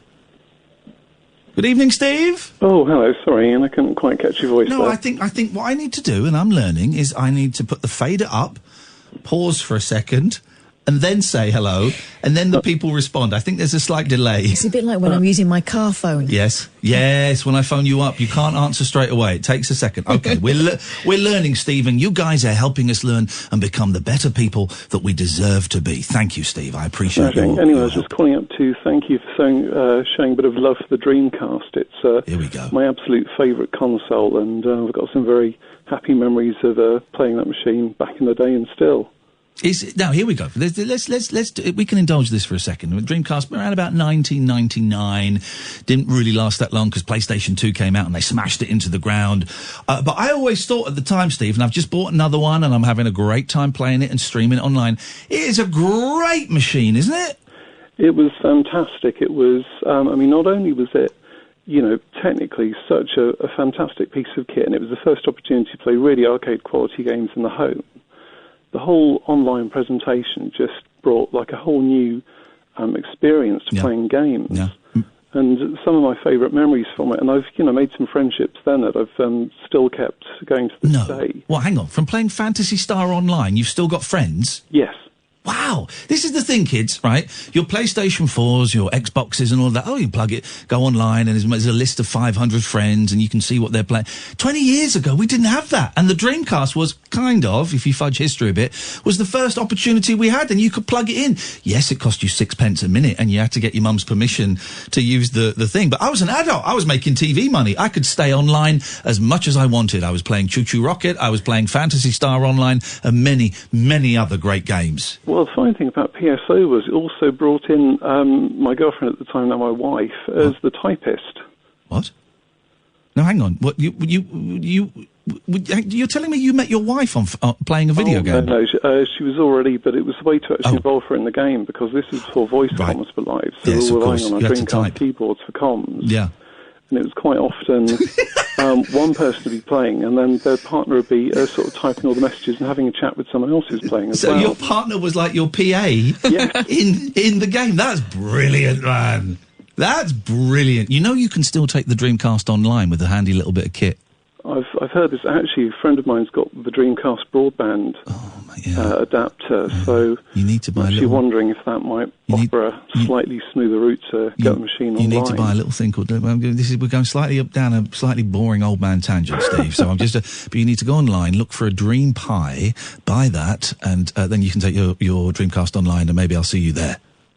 It was okay. I shall bump into. I'll jump on your Twitch stream and see if I can. Join me on Twitch tomorrow, Steve, and we'll chat. I'm going to be on around about 11 o'clock, and I'm going to be playing some Sega Saturn tomorrow. But I will see you there, and remind me that we spoke tonight, and we'll have a chat. I shall do my best. And just one last point, actually, coming back to your comment regarding games as art. Yeah. I'd actually regard, Rez was the first game that I played that made me think, good grief, there's something really extraordinary happening here. Rez is an amazing game. It's like an intuitive, kind of slightly psychedelic. I haven't played it since it came out, so I'm struggling to remember a bit, but it is an insane game. Yeah, and it is art. But then I think if you look at Pac-Man, I think Pac-Man is art. I think Donkey Kong is art. I think Pong is art. Pong now is a piece of art. It's definitely a piece of classic design, but I think there was something about Rez, particularly with the synesthesia aspect of it. Yeah. And playing it now on PS4 in VR is just completely extraordinary. Oh, I need to get it in the VR. Steve, please don't call me anymore because you're just going to make me spend money. Now I'm going to go online and buy stuff for my PS4. Thank you, Steve. I look forward to talking to you tomorrow around about 11 o'clock. Twitch.tv/Iain Lee. Good evening, Mosif. You're right. Whoa, Mo's voice is broken. You're right. I'm fine, Mo. I'm fine, Mo. How are you? I'm good. It doesn't sound like you, man. What's happening? The Mogadon kicking in? Nah, it's the same voice every day, maybe. No, your voice is broken. Is it? It's deeper, isn't it, than yesterday? Maybe because I got like incense. Oh. Okay. Well, okay. What can we do for you tonight, Mo? Anyway, my first is a creature whose breeding is unclear. Hang on, say that again. Say it again because it's a little bit muffled. My first is what? My first is a creature whose breeding is unclear. Yes. My second, a price you must pay. Yes. My whole can be found in the river of time and refers to events of today. What am I? Catherine, these are just too easy. It's embarrassing, Mo. Do you really want to do this? What is it? A current. Oh, yeah. Okay, Mo, thanks so much for your call. You keep trying, buddy. We'll get there one day. You'll stump us one day. Good evening, Jay. Good evening, Ian. What can we do for you tonight, Jay? Well, I would like to know who decides what is a verbal swear word on air and what is not. Well, hang on a minute. Verbal swear word. Shall I break this up? Or I don't think you're hard of understanding because you sound a very intelligent young gentleman at this end of the phone. You're hard of manners, but no, I just... Yes, okay. You didn't need the word verbal in there. Right. So try it again without verbal in there. Let's see where we get to. Well, let me try this, right? Let me try this. Okay. Oh, my gosh! Can you see that tune? How about that one? I didn't hear what was said. Oh, right. If you're going to play... Okay. Jay, are you just going to play, like, nervous with us and play out sweary clips? What an obnoxious man. Okay, what is... I don't know what is going on here. It's, Okay. Jay, are you just going to play sweary clips? No, I phoned up to ask you. Do you want to have a... Well, no, you didn't. You phoned up to do your little party piece. So do you want to have a... I've got fader now. I've got fader, so I win. No, you phoned up to do your little party piece. Would you like to have a conversation about it, or do you want to carry on being a dick? The choice is yours, Jay. Well, you decide what I am, and I'll either agree or disagree. Okay, you're a dick. Now, do you want to have a conversation about it, or... I don't know what this is. Well, the question was, who decides what is a swear word and what is not a swear word on air? Okay, right, it's on air. Well, swear words. You know what swear words are, Jay? You sound like an intelligent older man. You know what swear words are, right? A bit like you, an older man. Okay, well, you called me a younger man earlier on, so make your mind up. Well, Stay consistent. Stay consistent. So you know what swear words are, Jay, right? Yes. Right, okay. Well, you're not allowed to say swear words on air in most radio contexts. There are exceptions, as we discussed earlier. So your question doesn't actually make sense. Who decides what are swear words on air? Well, the swear words are already established. Right. Am I going too fast for you, Jay? I can slow down if you want, mate. No, I'll slow down for you. No, there's really no need. I'm trying. I'm hoping you can keep up with me, but so far, failing miserably. Do you think I'm hard of understanding? I think you're thick. Oh, thank you. You're very kind. Very, very welcome. So I answered your question? Yes. Okay, so are we done? I think we're done. Okay, thanks very much for your call. That was Jay there, who is terrifying that there are people out there like Jay. You know, you can tell from the start, can't you, that someone's going to be a little bit... That's a vibe. 0344 499 1000. So this kid, that's patronising. I take that back. This young man, sorry, that's tired me. Young man, Benji Fish. He's won 25 grand playing Fortnite. since turning pro in February. Guaranteed himself 50 grand by qualifying for July's Fortnite World Cup in New York. The last year or so, he's 15. Last year or so, I've really gotten into Fortnite and played my way up to be one of the best. My mum didn't think I was all that good at first until I woke her up in the middle of the night to say I'd won £10,000 in a competition against top players in Europe. Okay, right. That's First a great of all, way to get as a woken mum, up. yeah, I would be why are you waking up at £10,000? Carry on, son. Yeah, well, exactly. I was signed as a professional by the games computer NRG Esports. I'd been badly juggling going to school with playing Fortnite into the early hours 7 days a week. I'd go to class having had a couple of hours of sleep. Don't approve of that. Yeah, but he's making 10 grand. Yeah. Well, this is the thing. This is the thing. After the £10,000 win, I Snapchatted it to my mates. It went around the whole school. My music teacher, Mr. Smith, joked I was already earning more than most of the staff. My mum suggested I switch to homeschooling at the end of the Easter term. Now I can play until 4 a.m. and get up at 2 p.m. because he's playing people in America and the rest in Japan, the rest of the world. That way I can concentrate on gaming as a full-time career. Tutors visit me later to fit in my GCSE work, which I'm going to split over 3 years instead of 2. Leaving school was the best thing, and a few weeks later I qualified for the Fortnite World Cup in New York. Just getting there has guaranteed me £50,000. I'm in the finals for the solos and the duos, meaning if I was to win both, I'd take home £4 million. Now. What could possibly go wrong? A 15-year-old boy having £4 million. What could possibly go wrong? Getting everything you want when you're 15. Wow. Go on, carry on. Okay, let me cite some examples. Judy Garland. Oh, come Britney Spears. Judy Garland. Whitney Houston. Come on. I mean, yes, Justin she's probably going to Bieber. turn out to be a drug addict. Well, it's just right. Just so dangerous. Just so dangerous to get that much money at that point in your life. But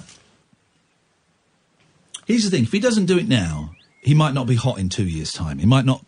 There might be some new young Turk coming up the rear that takes that, or he could develop this. He could become the next Ninja. And Ninja's not back. Ninja shows that I'm an old man because he's actually not the biggest Twitcher anymore.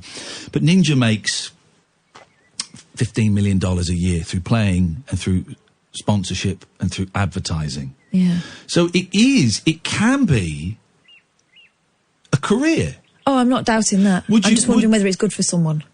Well, then that's a different thing. But imagine the resentment and the anger if his mum went, nah, you're not doing that, son. Wow. You finish, you get your A-levels, you go off to university, you get something behind you, then we'll have a look at you playing the Xbox. This is the difficult path you tread when you have to decide whether you're going to be someone's mum or you're going to be their friend. I'd let him do it. I'd let him do it in the same way that if my boys showed extreme talent, and this is extreme talent, it's talent and skill, right?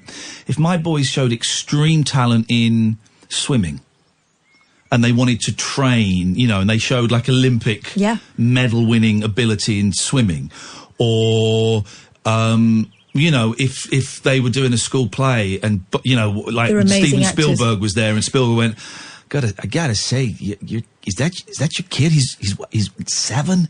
Well, I gotta say, I'm casting a brand new movie, and I'd really like to make him a movie star. But you have to protect them at the same time, right? Yeah. Make sure that if that all goes to pot, they've not completely wasted. Yeah, I'm just laughing. Opportunities to sort of, yeah, but he's still doing his schooling. Okay. Still doing his schooling. I think his mum's made a bold, brave choice. Yes, hopefully in 10 years' time, we won't be reading how I spaffed my millions away on drugs and booze. Hopefully we won't. It doesn't always have to end like that. There are some child stars who, live successful lives. Davy Jones. Boom. On that monkey's bomb. How's he now? What? Yeah, he died as an old man. Wasn't that old?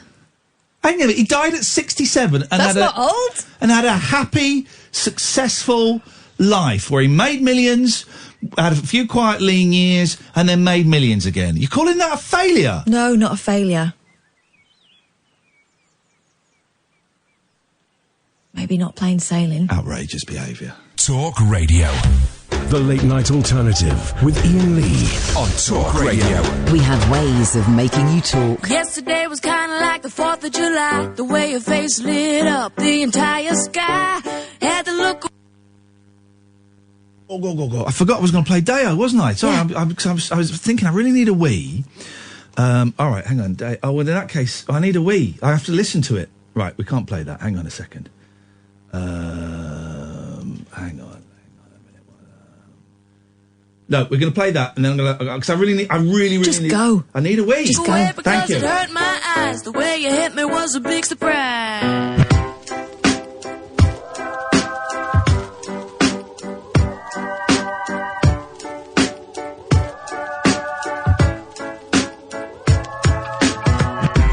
Yesterday I really didn't know what to say. I wasn't making any sense, but I felt okay. Ask you if it was my birthday. This kind of thing don't happen every day.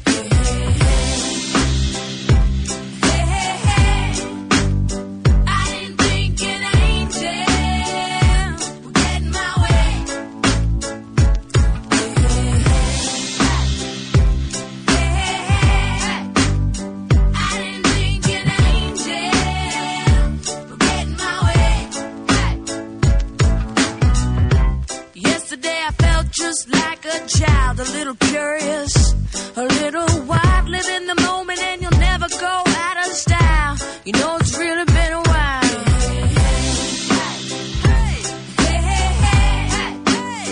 I didn't think an angel would get in my way. Let me tell you, excuse me, won't you step aside? I don't got no room for you in my life. I don't got the patience to love again.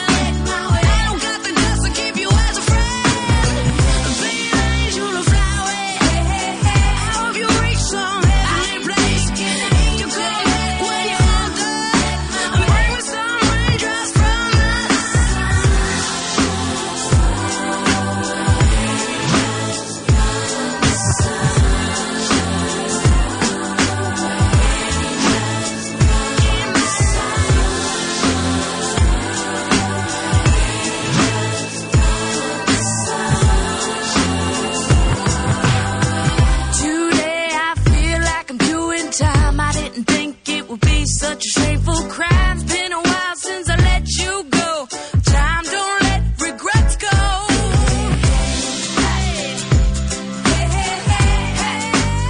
I didn't think an angel get in my way. No.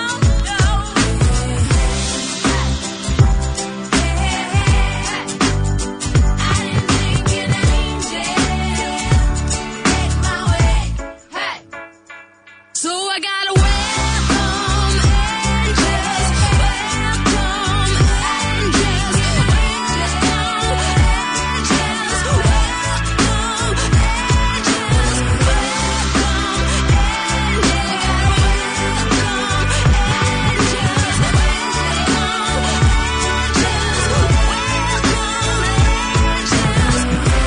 Here we go. We'll do the Banana Boat song about past. We'll do it. I can hardly wait.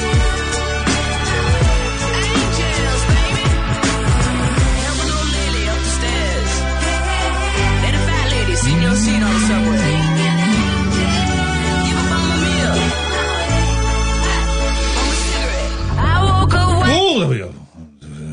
But she's coming on the show soon because she's got a new album coming out and she's going to come on. We'll probably have to pre-record it because she's got a very potty mouth. Should we go to a prank caller? Should we do a little prank? Should we go to a little prank What caller? could possibly go wrong? What could possibly go wrong? Let's go to James. Good evening, James. Oh, hello. What did you wish for when you fell down the well? Hello, Sam. No, my name's James. No, your name's Sam. I know who you are, Sam. No, it's James. No, it's not Sam, is it? Do you want me to say your last name? I don't know who you're talking about. I'm talking about you, Sam Wilkins. Hey, man, how you doing, Sam? No, sorry, you're mistaken. No, I'm not mistaken, mate. I'm not mistaken. And now I've got your phone number and now I have to hand it over to the police. Sorry, man, you're not supposed to contact me, remember? I don't know what you're talking about. This is it. This is Sam, who I went to court because he was harassing me.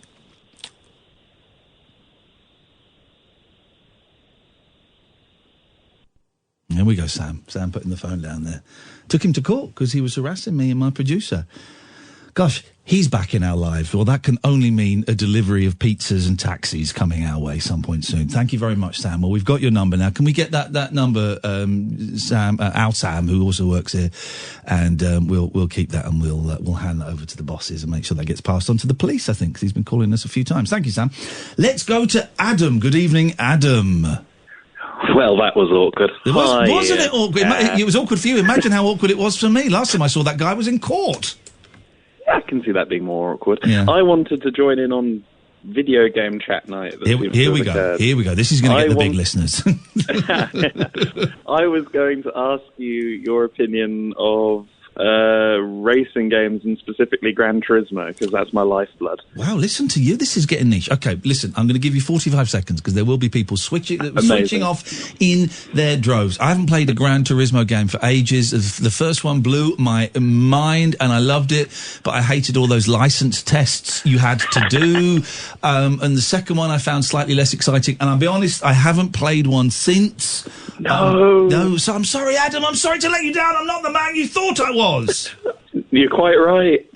Go on, you tell me. Well, I don't even know what we're up to, what iteration we're up to now. Where are we with Gran Turismo and why are they so good? Well, they used to be good. They're on the 7th one now, but it's not called 7, it's called Sport, because they went a bit loopy. Okay. Gran Turismo 3 is the best video game of all time and is entirely responsible for the way I am. You sound like a broken man, Adam. You sound like, listen, you sound like, he sounds like the Joker in the Batman movies. You know, there we go. Yeah. Like a nice, bright, clever guy, but someone whose a fuse has just burst in his brain and it will never be fixed. This guy has lost it. He has crossed the line. We are never getting the old Adam back. I mean, you're not. I'm not entirely wrong. I thought so. I thought I was close. Adam, here's my prescription for you, okay? Right. Box up your What are you, PS4 guy? I haven't touched my consoles in months. But yeah. Okay, box your consoles, your computers, your phone, box them up, sell them, go and live on an island for a month. With no Wi-Fi. The Isle of Wight. The Isle of... Is that where you are? That's where I grew up. Okay, well, we'll go back to the Isle of Wight, connect with your roots, hug a tree, sleep out in the rain, and just forget cartoon driving. Okay. Is that all right? I'm going to Slovakia tomorrow to do some real driving. Should I stay there? Yes, I think you should, Adam. And don't drive like what they do in the video games. Don't drive like what they do in the video games. Thank you, Adam. I enjoyed that one. Nice guy. Isn't it funny? I don't want to talk specifically about that previous person because it was a thoroughly unpleasant part of my life, and it looks like he's now back in my life. Fun times. But isn't it funny how doing a radio show and a TV show, I suppose. TV people get it. But how being in the public eye, and I'm in the public eye a tiny, tiny, tiny little bit, you know, compared to other people who've been affected by this kind of thing, like Jeremy Vine and Lily Allen. And there was a female newsreader recently, wasn't there? Yeah. It wasn't Emily Maitlis, was it? It was Emily Maitlis, I think it was. Who, because you are seen or heard quite a bit, that you attract, I'm going to put it politely, fruitcakes, you know. And sometimes these fruitcakes are harmless, but annoying. Mm-hmm. Sometimes they're very rude, but still physically harmless. And sometimes, and mine have tended to be, tended to be very, very rude and annoying and threatening. You know, I had one that would write terrible things about how they wanted to kill my kids and stuff on Twitter, but ultimately harmless, physically harmless, you know. And then you get some that like Lily Allen had, who turn up in your bedroom with a machete, and, you know, The trouble is, you can never be sure that they're physically harmless, can you? No, you can't. You just don't know. But what is it about, well, here, I was going to say, what is about being in the public eye that attracts that? But actually, of course, there are people that aren't in the public eye that attract, that sounds like I'm putting some of the responsibility on them. There are people who aren't in the public eye who have these people, these intimidating figures, stalkers, that latch onto them. But latch onto them. Did he call in, or was he with a withheld number, that guy, Sam? You come on the microphone, you come and talk to us, join the conversation. It wasn't withheld, but it came up saying it was the same person as a caller we had on earlier in the night. How peculiar. And I've got that person's number, so I don't know if it's actually the same one, I don't know. Oh, it's a glitch. All right, well, give us the number and we'll find out. Very strange. Very strange. I had a thing for a little while. We had to get the police involved. Oh, gosh, you told me about this. Yes, before I was there. There was a guy who kept turning up outside the studios, didn't know what I looked like. This was, thank God, he hadn't, found Twitter or anything like that. I don't think I had Twitter at that point. And was just hanging around and sort of sending things in for me and stuff. And so, probably harmless, but you don't know that when you're coming into work on your own at 4 o'clock in the morning, do you? And crossing a dark car park. So it's quite frightening. And do you know what? Fair play to the bosses that they got the police involved straight away. Yeah, well, it's weird, isn't it? It's weird. Anyway, let's not do a downer on the show. We've got another 45 minutes to mess around and talk like idiots. But please, the switchboard is empty. But please don't, because of the caller at the start of the hour, don't feel that you can't call in and have a laugh and, josh around a little bit. Do call in. Oh, josh around a little bit. It's what, Dick? 0344 499 1000. This is the late night alternative, weeknights from 10 on Talk Radio. Take a trip into the alternate reality of late night radio. I think I'm in something like the Matrix, and so are you.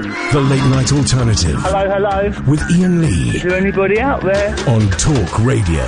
Hello. You could have driven a bus through that gap. I know it's not your fault, Sam. We're having a few problems in the news studio. It's fine. We'll get there. We are the show that gets the most phone calls, so it takes a while. And CJ, we can't call you back for some reason. There are some people who've called in that we just can't call back because the system isn't letting Sam phone everybody back. Unfortunately, he's been able to phone Rainbow George back. Good evening, George. Good evening, Ian, Kath.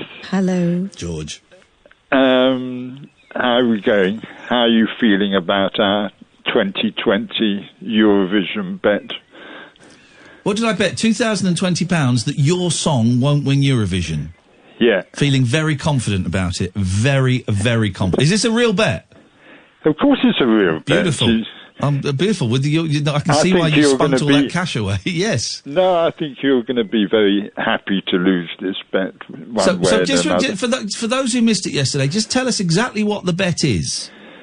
The bet is that a song called A New Song, subtitled Let's Tick Together, is going to win the 2020 Eurovision and Song the Contest. Lyrics are written by you? Yes, and the lyrics are being circulated, and many different music bands are putting their own musical interpretation on these words. And we have bet £2,020, and this is great, because I couldn't quite remember what the bet was to win it, which it is, or to just get into the final. I mean, either way, I think my money's pretty safe. But now now I know that it's the bet is for the song to win. Then, mate, you might as well don't die before next year, George. Don't die before next year. I want that money. Dennis from Dunstable owed me money, and then he carked it. Don't you cark it as well?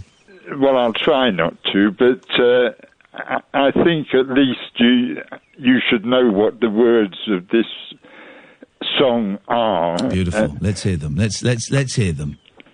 There's 132 of them. 132 words. Okay. Yeah. Magical, mystical, musical, marvellous. Bollocks. Listen, hear, and try to understand. Come on, let's tick together, let's mark what's right, let's tick together, let's spark the light. We are the music makers. How many words have we done so far? I don't know. Okay, about half? We are the music makers, we are the dreamers of dreams, we are the movers and shakers of the world forever, it seems. Yeah. bands of parties, wonder party bands. We're playing our ways to wonderlands, where all will be lovely, free and fair, with happy people everywhere. Where? Okay, this is written by you or by a child? Those words were written by a guy called somebody O'Shaughnessy. Somebody O'Shaughnessy. This is awful. It's not awful. It is, trust me, this is awful. How are the BBC dealing with it? You've submitted it, right? Can I finish the lyric? No, because it's terrible.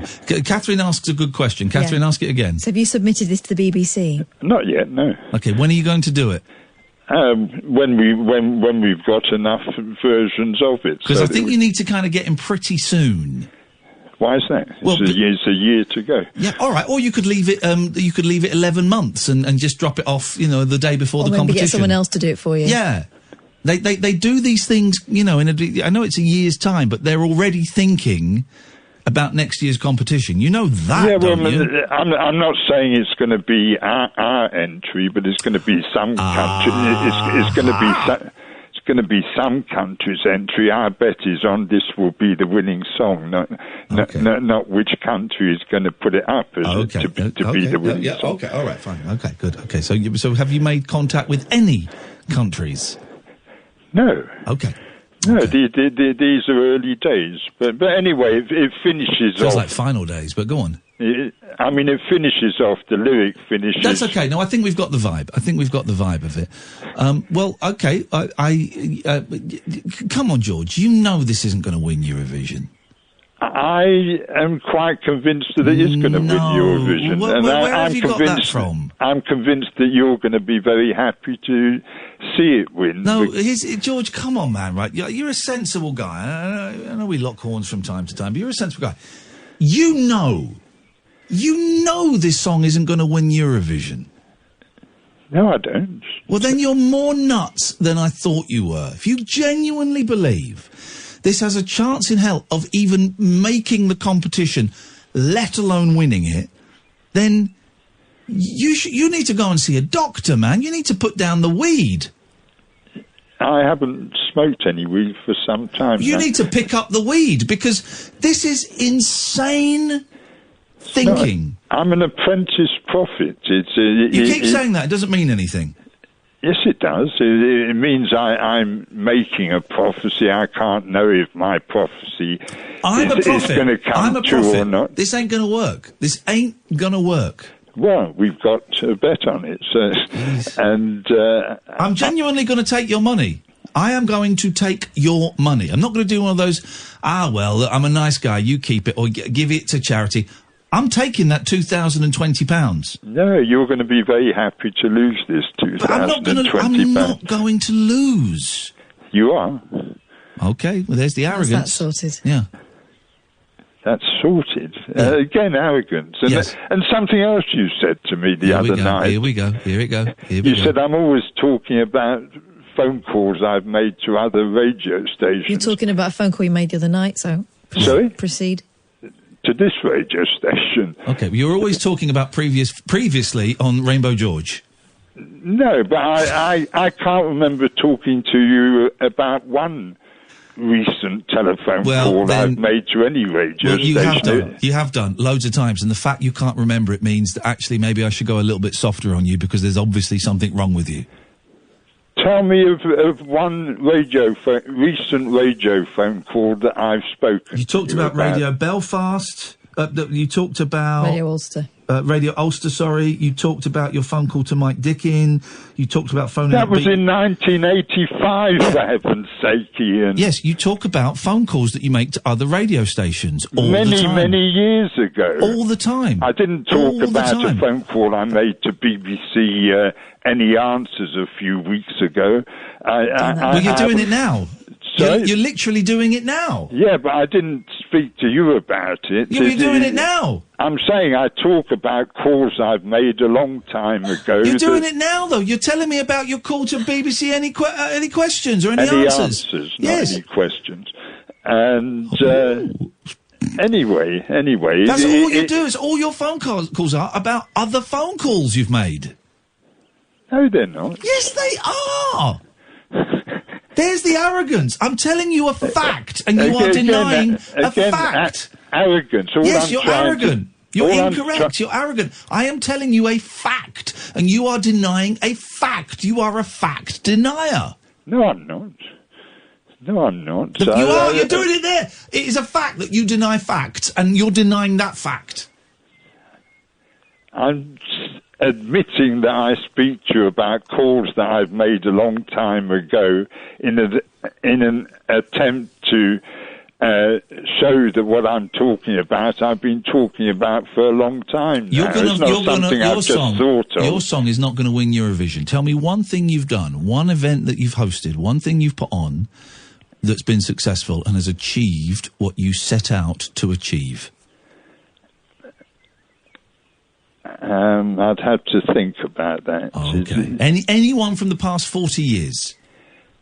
I started in 1984. That's when I first started calling into radio stations. No, I'm not talking, it was telling us about calls to radio stations. I'm not asking about that. One event that you've put on that has been successful. It depends what one calls successful. I will tell you. You were satisfied and happy with. Yeah. The initial idea that you had came to fruition. George. Nearly succeeding. No, not nearly. I want one that was successful. The best was when there was a period of time when I was putting up candidates in elections and trying to get no votes at all. Right. Did that work? It didn't work. You got votes, so that was unsuccessful. No, we got one vote in an election in Cardiff. Yes. We had a candidate, a singer called Catherine Taylor Dawson. Yes, so she got a vote, so that was unsuccessful. What about the thing where people had to? It was free to get in, but they had to pay to get out. How did that one work? That was April the 14th, 1985. A penny to get in and £3 to get out.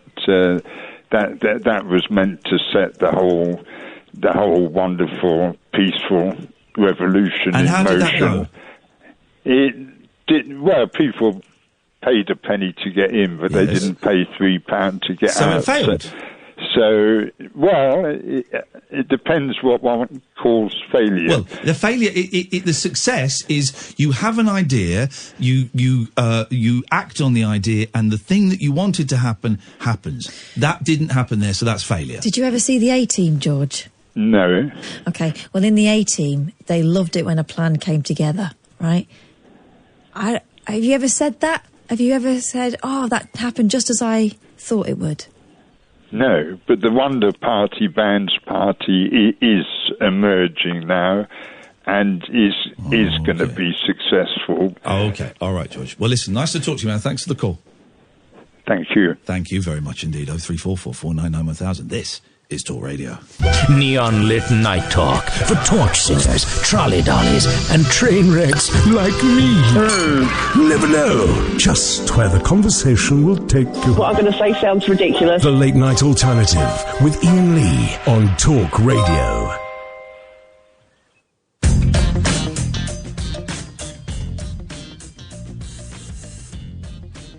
What a world we live in. What a world we live in. 25 million quid this cost. 0344 499 1000 is the telephone number. Let's go to CJ. Good evening, CJ.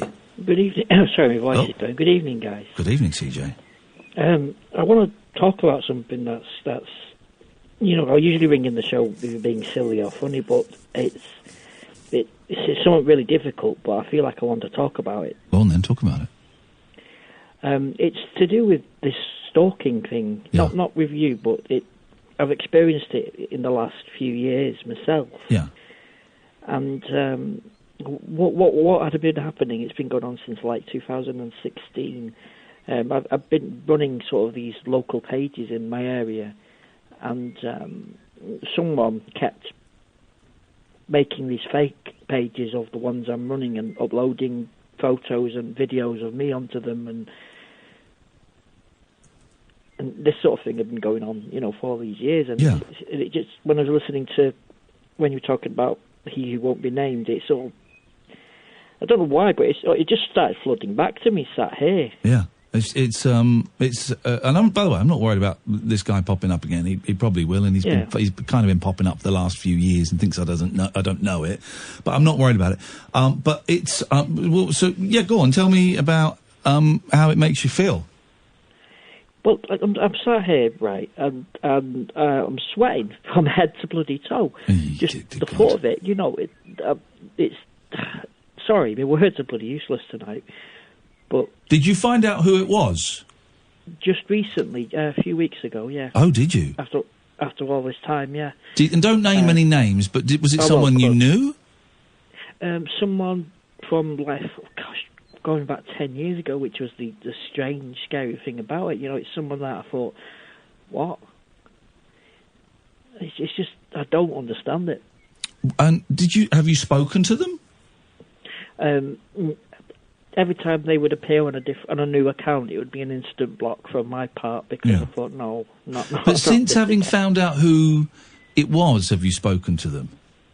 No. How did you find out who it was? I got my local police involved with this. I spoke to a local MP about this, and the person who kept leaving these when you can go on a page and leave reviews. Yeah.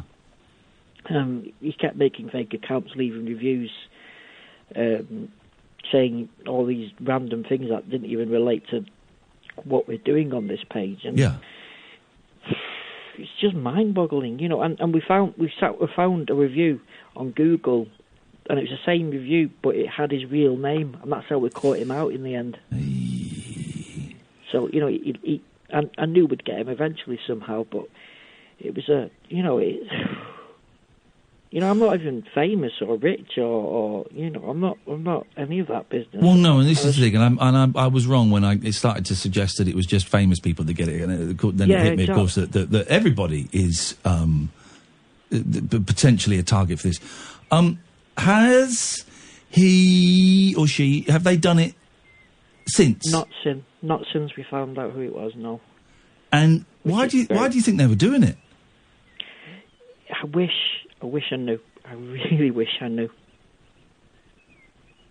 I just don't. I don't understand it now, and I don't think I probably ever will understand it. Do you feel any better now that it seems to have stopped, and you know who it is, and yeah? Yeah. When someone's got that anonymity and they hide behind a mask, that's it's quite scary. But when that mask comes off and they realise they're just a person, yeah, it kind of does help. Some people is nuts, man, and this is why. And I know there's an argument for having anonymity online and stuff, but actually, I don't buy it.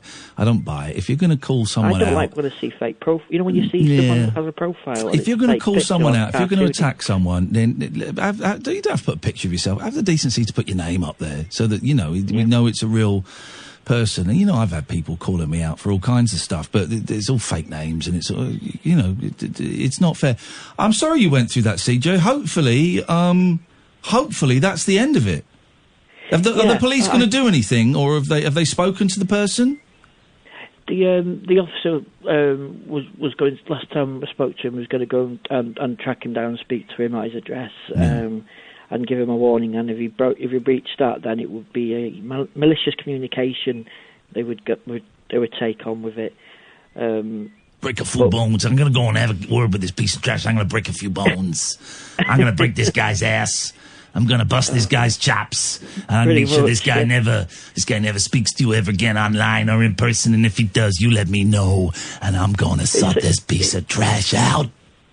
It was so strange, we literally find video clips of me from my personal Facebook and upload them to this page, and it's just, I have a quote saying, "Who wants to see some sexy dancing?" And it's just so utterly weird. Yeah. And I don't get it. Well, listen, CJ, thank you for sharing that. I hope everything is all right. Fingers crossed. Fingers crossed. Let's go to Andrew. Good evening, Andrew. Evening, Ian. Evening, Kath. Hey, Andrew. sorry, Kath, it's going to be a retro game question. Bye, Andrew. Oh, dear. Go on. Now, I've got an original Sega Mega Drive. Yes.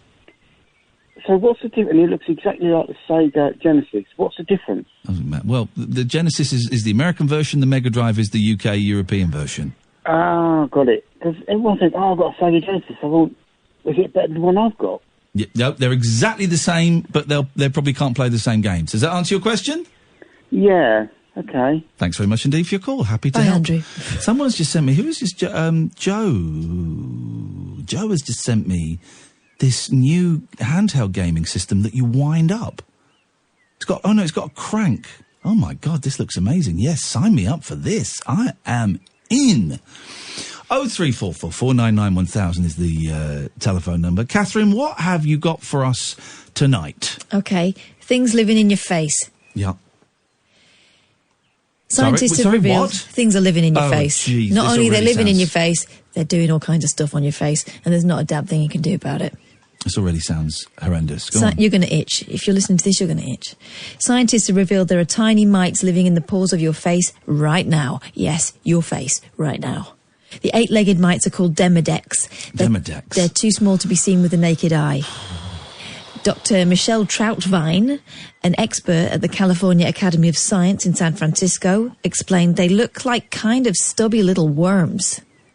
In her studies, Dr. Troutvine analysed the faces of more than 2,000 participants, and the face mites were discovered on all of them. Oh, yeah. She added, no one is thrilled at the initial notion they have arachnids on their face, but people are often curious even in their revulsion. These face mites live in your hair follicles, feeding on sebum, which is the oil produced to keep your face from drying out. The mites only live for around 2 weeks and spend much of this time mating and laying eggs within your pores, which is grim. Why are you telling us this just before everyone goes to bed? Just to make you itch. You're disgusting. While most of us will never notice the mites, they can cause severe problems for some unlucky people. If they become overloaded in the skin, the mites can cause a condition called demodicosis. Speaking to KQED, Dr. Kanadi Shinkai, a dermatologist at UCSF, explained there's a very particular look to people suffering from demodicosis. Demodicosis. We call it the Demodex frost. Oh, yeah. It's a sort of white sheen on the skin, and if you look really closely, you can see it coming out of every pore. If you scrape those pores, you can see it frothing with Demodex face mites. Frothing! What do these little critters look like? Like stubby worms. Look, I'll show you. Stubby worms, that was my nickname at school. Like the inside of a prawn, but see-through. No. Yeah. And they're having an orgy on your face right now. Oh, shut up, man. This is disgusting. Are you finished? Yeah, that's nature. I hate nature. It's disgusting. Let's have a listen to it, though.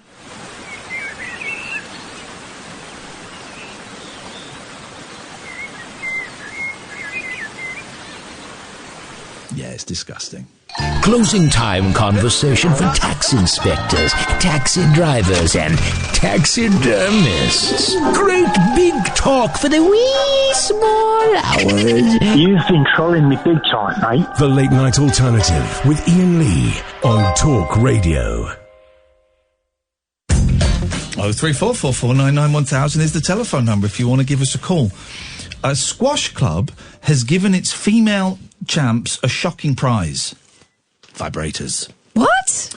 Tournament bosses have been forced to resign after complaints over the goodie basket, which also included waxing kits. Fans were horrified when the top 4 women were handed the Durex sex toys along with beauty treatments. The gadget is described as an elegant personal stimulator to give sensual pleasure. Oh. Elizabeth Sado, come on. That's her name. Is it Sado or Sado? S-A-D-O, Sado. Elizabeth Sado Garriga won the... okay, this is in a foreign country. Asturias Squash Championship. Spanish. Followed by Olea Fernandez Lence, Marina Areza Mia, and Cristina Barindica Fernandez. No explanation was given for why sports bosses in Gijón, Spain... Gijón. Gijón? No, it's Gijón. Say Gijón. I'm not going to say it. Do it. Okay. Gijón. No. España. No. Gijón. Yes, okay. Thought they would welcome the prizes along with the trophies that were also given to the men. Shocked hosts on radio show We Win With Women, hosted by Julia Hartley-Brewer, fumed they were degrading, shocking, harmful, inconceivable. I don't think that word means what you think it does, but sadly real. Bosses at Club Squash Oviedo apologised that the winners felt aggrieved, but stressed they had not meant to be sexist, just sexy. 3 organisers of the event have resigned. Then it said, the Star says, page 6, so we're going to get the Star's insight into this. Bad vibes. Bad vibes. A squash club has apologised after the female winners of a tournament were given vibrators as prizes. They must have been buzzing with rage. That doesn't quite work. Buzzing with rage isn't actually a phrase. It's not actually a phrase that makes any sense. I've got to be honest, I was getting quite excited about the old, maybe not having a prime minister. You know, that whole vibe that's been going on in the last few days. These are exciting times. It's like the season finale is happening. Anything could happen. Anything could happen. Probably will end up with us all being screwed. But anything could happen. It's the last 15 minutes of the show. Paul Ross is going to come in at 1 o'clock. I feel that the first couple of hours we were rocking and a rolling. Right, rocking and a reeling, Barbara Ann. Last hour's been nice. There's been some nice stuff going on, but we've not quite hit the dizzy heights that we hit in the first couple of hours. So what we're going to do is we're going to wait. We're going to wait. We're going to listen to nature. There it is. Okay. Oh, that's loud. It's nature. loud. Okay. We'll listen to nature. We're going to wait for a call, and we're going to take any calls that come in now, between now and Paul Ross coming in at 1. We're going to take straight to air. It's 1:45 on a Wednesday night, Thursday morning. It's that kind of sort of approaching the weekend, but it's sort of the middle of the week. It's that weird sort of strange time when no one really knows what's going on. And I think we need to wait and take whatever calls we get between now and 1, we're going to take straight to air. Don't swear, don't be libelous. Play nice, as most of you have done this evening. I just feel we're going to capture some magic. That we haven't had the phone call this show deserves yet. So, 0344 499 1000 is the telephone number. We are going to take calls straight to air, and we're going to just see what happens. We're going to get that phone call that we all deserve. Line 1, you're on the wireless. Right. We're having no bad language in this last 15 minutes. It's the call we all deserve. I mean, it's not the one we want. And here's what we're going to do. Just be quiet, Andre. Here's what we're going to do. This is how we're going to play it. What? Shut up. Andre stays... Shut up! Andre stays on until someone else calls in. This is what we're doing. He stays on until someone else calls in. So if no one calls in, good, is it? Andre goes. Okay? Oh, lovely. Can I have the airwaves for a minute? Someone's just called in. Line 2, you're on the wireless. Good night. No, you have to stay there until the next person calls in. Oh. Ah, yes. 0344499. We're passing the Chatten. That's the Chatten. That's all I had, he says. Well, I'm sorry. You don't get off that lightly, anonymous mystery. Yet good-natured caller. That's a nice thing to phone up and wish us a good night. May I ask, caller? And you don't have to answer. Oh, you don't have to answer any of these questions. Are you in bed? Yep. Okay, someone else has just called in, so you can say good night. Let's go to line 3. Good evening, line 3. You have to stay until we get another caller. Yeah, that's fine. That's absolutely fine. It's Chris again. Hi, guys. Hello, Chris. Yeah, I wanted Andre to shut up. You were doing a service. Yeah, everybody wanted Andre to shut up. We got to say goodbye to you, Chris, as we go to line 4. Good evening, line 4. Oh, I was looking forward to hearing Andre singing 14th Floor. Andre is not singing don't tell him where we are, for crying out loud, Raymond. Don't let anybody know. I don't want anyone... Well, actually, no, people can turn up here. No one's getting in. Security in this place is so hot tonight, isn't it? Fortress. They are all over the place. Ray, you have to stay with us until another call comes in, I'm afraid. So... fair enough. That's fair enough. Have you got anything you want to say, or shall I chat to you? Let's chat. Let's keep it light-hearted. Let's keep it light-hearted. What's going on in... Tell me 3 things that that happened to you today, or that were in your life today, that you are grateful for.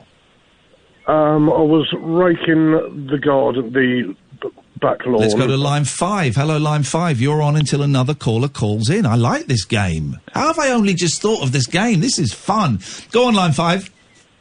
Last verse of a new song. A world of wonders is ours to make. So come on, for heaven's sake. Let's tick together. Let's mark what's right. Let's tick together. Let's spark the light. Spark the light. But you don't spark a light. Oh, I suppose you could. I suppose spark. No, you can't put the phone down. He's put the phone down. Of course, he's going to spoil it. Luckily, someone else has called in. Hello, line 6. You're on the wireless. You have to stay on line 6 until somebody else calls in. Hang on, did George just put the phone down and leave someone else to finish the job? Yeah, of course he did. Story of the life. Yes, line 6. That's you. Hello. Well, luckily someone else has called in. Line 7, you're on the air. It's Chris again. I just didn't want to hear any more of that dude's terrible music. Oh, Chris is great at blocking boring old men. I'm a huge fan, so I thought I'd help you out. Well, thank you, Chris. And do you know what, buddy? I'm a huge fan of yours. Tell me about yourself, Chris. Why are you up at this time of night? I stay up to listen to your show, to be fair. I don't watch TV or nothing, and your show's the highlight of my day. But so I like to chill out. Are you working? Are you up in the morning for anything? Do you not work? Are you on a break? What's going on? I run a farm. I'm a chili farmer at the moment, and I have ducks and chickens and whatnot, and I'm raising chicks, and that's my job. I pretty much work from home. Mate, I want to ask you so much more, but I have to let you go. He's a chili farmer. Chili Chris from now on. Chili Chris. Hello, line 7, you're on the wireless. That's you. That's you, line 7. You're on until someone else calls in. Oh, Mo? Yes, you. Well, it's been a beautiful day for gardening today, as you know. I've been out there cutting the lawn and doing the boulders, and it was absolutely beautiful. And plus, I've filled up all the wheelie bins, and I've raked the garden. My trees wonderful, all with fuchsias. Please, someone else call in 0344 499 1000. The airwaves. No, we can't get you off the airwaves. Myself. Yes, no one can get you. You have got it all to yourself. Yeah, thank you very much. As I was saying, please do carry on, and we'll wait until someone else calls in. Yes, well, I'd like to have my say. Hello, line 8. You're on the wireless. You're on until someone else calls in. This is line 8 standing by. Oh, jeez, please someone call in. Please someone else call in. It's a guy doing farts down the phone. At this point, the bosses are going to say, I wonder what they're up to on the air at the moment. Let's have a listen. I'm looking forward to listening to Paul Ross tonight. I'll put it on a few minutes early, and we'll see... Strength! Line 9, just in time. How you doing? Is it Chris again? It is indeed. Chili Chris! Okay, this is good. What's a chili farm? Well, I know what a chili farm is. Oh, Chris, we have to go to line 9. Hello, line 9. Hello and welcome to Earth. How the hell are you guys? Very, very well. It was a bumpy journey, but we made it. I know. How exciting. I've been stalking you not stalking you like the other time. Thank you. Thank you very much. Right, thank you. Yes. following, I think that's the word. There we go. That's But better. yes, I can beat Chili Chris. Go on. Because I've got a more unusual job. Go on. What's more unusual than being a chili farmer? We'll find out maybe later on. We have to go on to line 1 now. Sorry, line 9. Hello, line 1. You're on the wireless until somebody else calls up. Dear God, who are these people calling? Let's go to line 2. Hello, line 2. You're on the wireless. Just saving you from farts and gardeners, my friend. Farts and gardeners. I love it. What's your name, my friend? It's Adam again. Hey, Adam. We have to go to line 5. Hello, line 5. Give me hope, Joanna, give me hope, Joanna, give me hope, Joanna, in the morning sun. Give me hope, Joanna, give me hope, Joanna, give me hope, Joanna, in the morning sun. What? Anyone else want to sing a song with me? No, you got to carry on. You're on your own. Good luck. Oh, man. Yeah, come on. You phoned in. You know the rules. Sing if you're glad to be gay. Sing if you're glad to be gay. Do you want to try and sing a song that you know the words? Go on then. Let's have something else.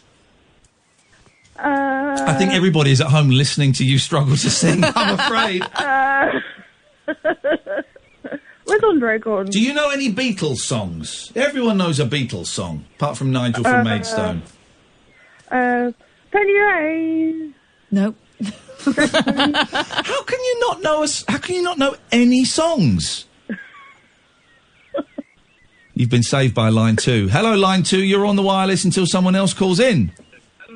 Is in love with rock and roll, wow. Is in love with Ken Stone, wow. Is in love with Jane Jones, wow. He don't like it, fine job, no.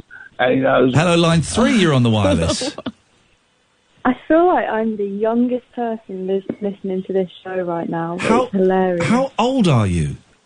Well, I'm 21, but like, I can't believe what I'm hearing. I'm just lying in bed when I can't sleep, but it makes me laugh. Listen, I'm lying in bed. I am asleep, and this is the fevered nightmare that I'm having right now. What's your name? We won't find out because we have to go to line 4. Line 4, you're on the wireless. What the hell is wrong with people? Line 4 was too... You were too slow. We're going to go to line 5. Line 5, you're on the wireless. Hello? Me? You. You? Oh, it's me. Is Chili Chris single? On that bombshell, we all have to stop now because someone's not on the line. But there's another presenter in the studio. Hey, Paul Ross. Saving you from farts and gardeners. Oh, yeah, That's what you should call your book. Yeah. I mean, Tolstoy would have had that in a second, in a nanosecond. Saving you from F's and G's. F's and G's. Great show tonight. That's Radio Leapfrog is the future. Yeah, do you know what? Why have I never thought of that in the last 15 years? Mentioned it so many times, but you said you vetoed it. It's good that. We'll have that again. Hello, Paul. How are you doing? Not too bad. Looking forward to tonight. Yes. Because I don't know how recently you've seen Where Eagles Dare. No, not for a long Richard time. Burton, of course. And not seen that since I was a kid. Broadsword calling Danny Boy. You might remember the blonde-haired, hideous Gestapo major in it, Von Harpen. Yes. He's got a new film out. He's in his 80s called Tucked. He's a much married man, but he plays for the first time in his life a drag queen. Oh. Brilliant film, had great reviews. Darren Nesbitt, who was also in The Prisoner and Special Branch, joins us on the programme. Wow. A man who worked with Frank Sinatra, and Frank Sinatra flew him to Copenhagen just for a holiday and was sending a kind of broken-nosed goon every day to give him envelopes of cash because Frank was looking after... I've got him up. I recognise him. The blonde bombshell. He was the number 2 in Prisoner number 10. I love The Prisoner, my favourite series. A great actor. He also played in the first British film to mention the word homosexuality, starring Dirk Bogarde, called Victim. He played a blackmailing, leather-clad rent boy. He's had an amazing career, so he's on the programme. Darren Nesbitt, folks. One for the teenagers. The name rang a bell. I just Googled him. It's like, I recognise him. Of course I do. And his real name, I think, was Horvitz. He's of Jewish heritage. So he said it was just weird, because I had to be blonde. They cast me as this hideous Gestapo Nazi wearing the black... And he said his mother was devastated. Yeah, I bet, because that would have been still within... She would have been around for photographs of him palling around with Clint Eastwood on the set and Richard Burton, and there he is as kind of Major Von Harpen. So we're doing that, and 100 years next month, you could say it's the final military action of the Great War, the First World War. The German fleet scuttled themselves at Scapa Flow. Yeah. It's an amazing story. We've got the bloke who's written a book about it. His mother and his uncle witnessed it, because he's knocking on, back in 1919. And one chap who was in the Home Guard, and they had the Home Guard in the Great War as well, he was out there, got photographs in this great book I've got, and he saw it happen. 50-odd cruisers, destroyers, battleships sinking. He thought he had heat stroke and went home for a lie down. He thought he was hallucinating, yes. And his mother woke up and said, you know that thing you thought you dreamt? It actually happened off the coast of Orkney. That's meant to be Scottish. Oh, so okay. loads That of was stuff on the show offensive. tonight. That was offensive to a lot of our listeners, Paul, I'm afraid. I can do a Pakistani accent if I choose. Saving you from farts and gardeners. That's amazing. Those are two amazing guests you've got on, man. Hey, that is worth. The rest of the show is going to be the usual old tosh. Well, exactly, but you got 15 minutes of good material there. He does a proper show. Not the way I spread it out. No, Nesbitt's over 20 minutes, so all you folks. Clips as well, though. Good. Oh, that'll be well worth a listen. Thank you, Paul. Thank you, Catherine. Thank you, Sam, for guiding us through some of the technical difficulties that we got. 25 million quid and they still can't get this to work. Thank you to 86% of the callers. Some of you were just playing rude tonight. There we go. We'll be back tonight at 10. Stay tuned to Talk Radio for Paul Ross up 1. Talk Radio. Talk and entertainment across the nation. Talk Radio. Give it some lift.